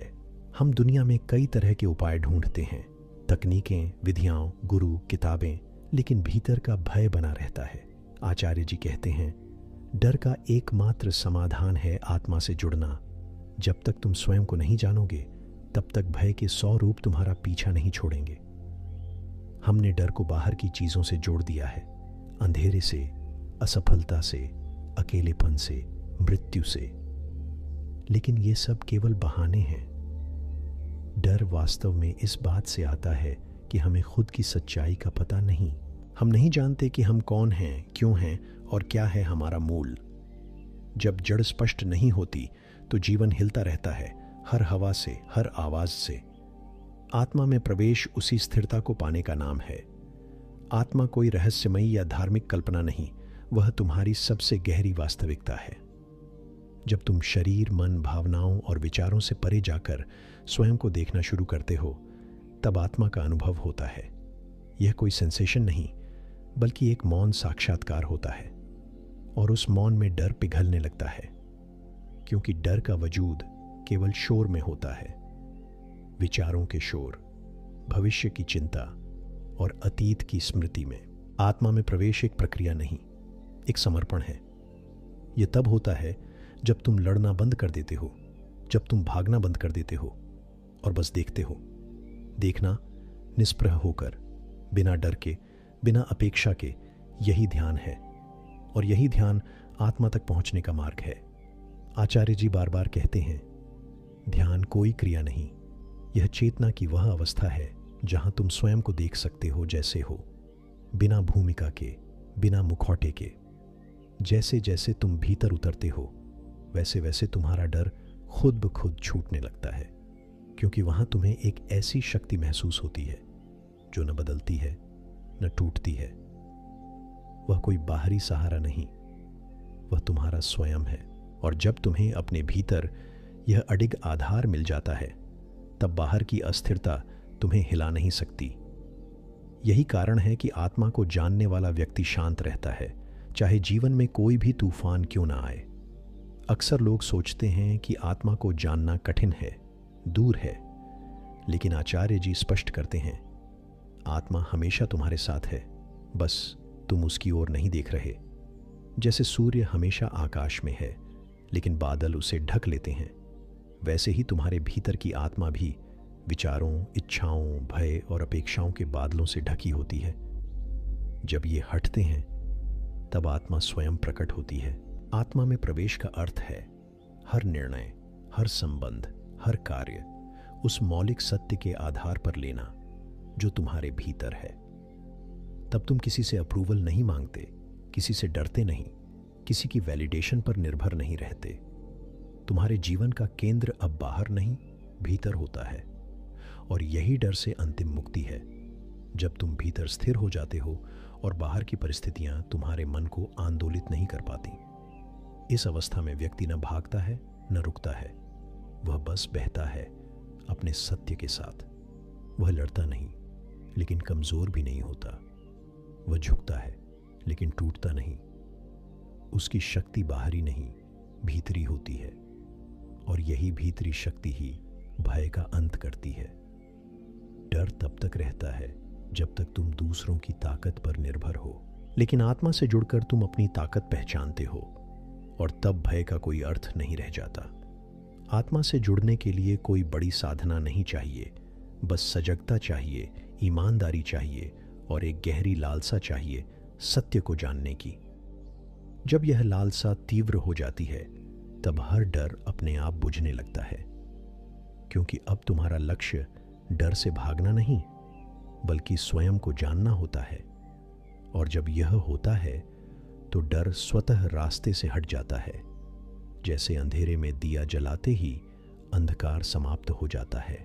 आत्मा में प्रवेश अंतिम समाधान इसलिए है क्योंकि यह तुम्हें पूर्णता देता है। जहां पूर्णता है वहां कोई कमी नहीं, और जहां कोई कमी नहीं वहां कोई डर नहीं। डर हमेशा खालीपन से आता है। मेरे पास कुछ नहीं है, मैं अधूरा हूं, कुछ छूट गया है। लेकिन जब तुम आत्मा से जुड़ते हो तब तुम्हें अनुभव होता है मैं ही सब कुछ हूं। और इस अनुभव के बाद दुनिया की कोई भी स्थिति तुम्हें डरा नहीं सकती। अंततः आचार्य जी यही कहते हैं, डर से बाहर निकलने के लिए तुम्हें डर से लड़ना नहीं है, बल्कि उस अवस्था में पहुंचना है जहां डर टिक ही नहीं सकता। और वह अवस्था है आत्मा की। जब तुम उस मौन, उस स्थिरता, उस प्रकाश से जुड़ जाते हो जो तुम्हारे भीतर है, तब जीवन केवल संघर्ष नहीं रहता, वह उत्सव बन जाता है। क्योंकि अब तुम गुलाम नहीं, स्वतंत्र हो। अब तुम डरे हुए नहीं, सजग हो। अब तुम बाहरी नहीं, आत्मिक हो। जब हमने इस किताब की यात्रा शुरू की थी तब डर हमारे जीवन का एक हिस्सा था, अदृश्य लेकिन हर फैसले पर हावी। हमें लगता था कि डर एक कमजोरी है, कोई निजी समस्या है जिसे बस छुपा लेना ही समाधान है। लेकिन आचार्य जी की बातों ने धीरे धीरे हमें आईना दिखाया कि डर सिर्फ एक भाव नहीं, हमारे पूरे अस्तित्व की जड़ में बैठा हुआ एक भ्रम है। ये किताब कोई मनोवैज्ञानिक उपाय नहीं देती, ये हमें खुद से मिलाती है। हर अध्याय ने एक परत हटाई, रिश्तों के डर से लेकर मृत्यु के भय तक, समाज के दबाव से लेकर आत्मा से टूटे हुए रिश्ते तक। और अंत में हमें यह एहसास हुआ, डर से मुक्ति बाहर से नहीं, भीतर से होती है। अगर अब भी आपके भीतर सवाल हैं तो यह अच्छी बात है, क्योंकि सवाल होने का मतलब है कि भीतर कहीं जागृति शुरू हो चुकी है। और यही है शुरुआत डर से बाहर निकलने की। बुक बाइट्स का यह प्रयास सिर्फ एक सारांश नहीं था, यह एक निमंत्रण था, एक गहरी, सजग और निर्भीक जीवन यात्रा की ओर। अगर आपने सच में इस यात्रा को जिया तो अब समय है डर से एक कदम आगे बढ़ने का, सच से दोस्ती करने का और आत्मा में प्रवेश का। क्योंकि अंत में सिर्फ एक ही समाधान है, स्वयं को जानना। अगर आपको यह संपूर्ण सारांश प्रेरक लगा हो तो इसे साझा करें, ताकि और लोग भी डर के अंधेरे से निकलकर चेतना के प्रकाश तक पहुंच सकें। बुक बाइट्स पर हम ऐसी ही गहरी किताबों को आपके लिए सरल लेकिन आत्मा को छू जाने वाले रूप में प्रस्तुत करते रहेंगे। मिलते हैं अगली किताब में, एक और सत्य की खोज में। धन्यवाद।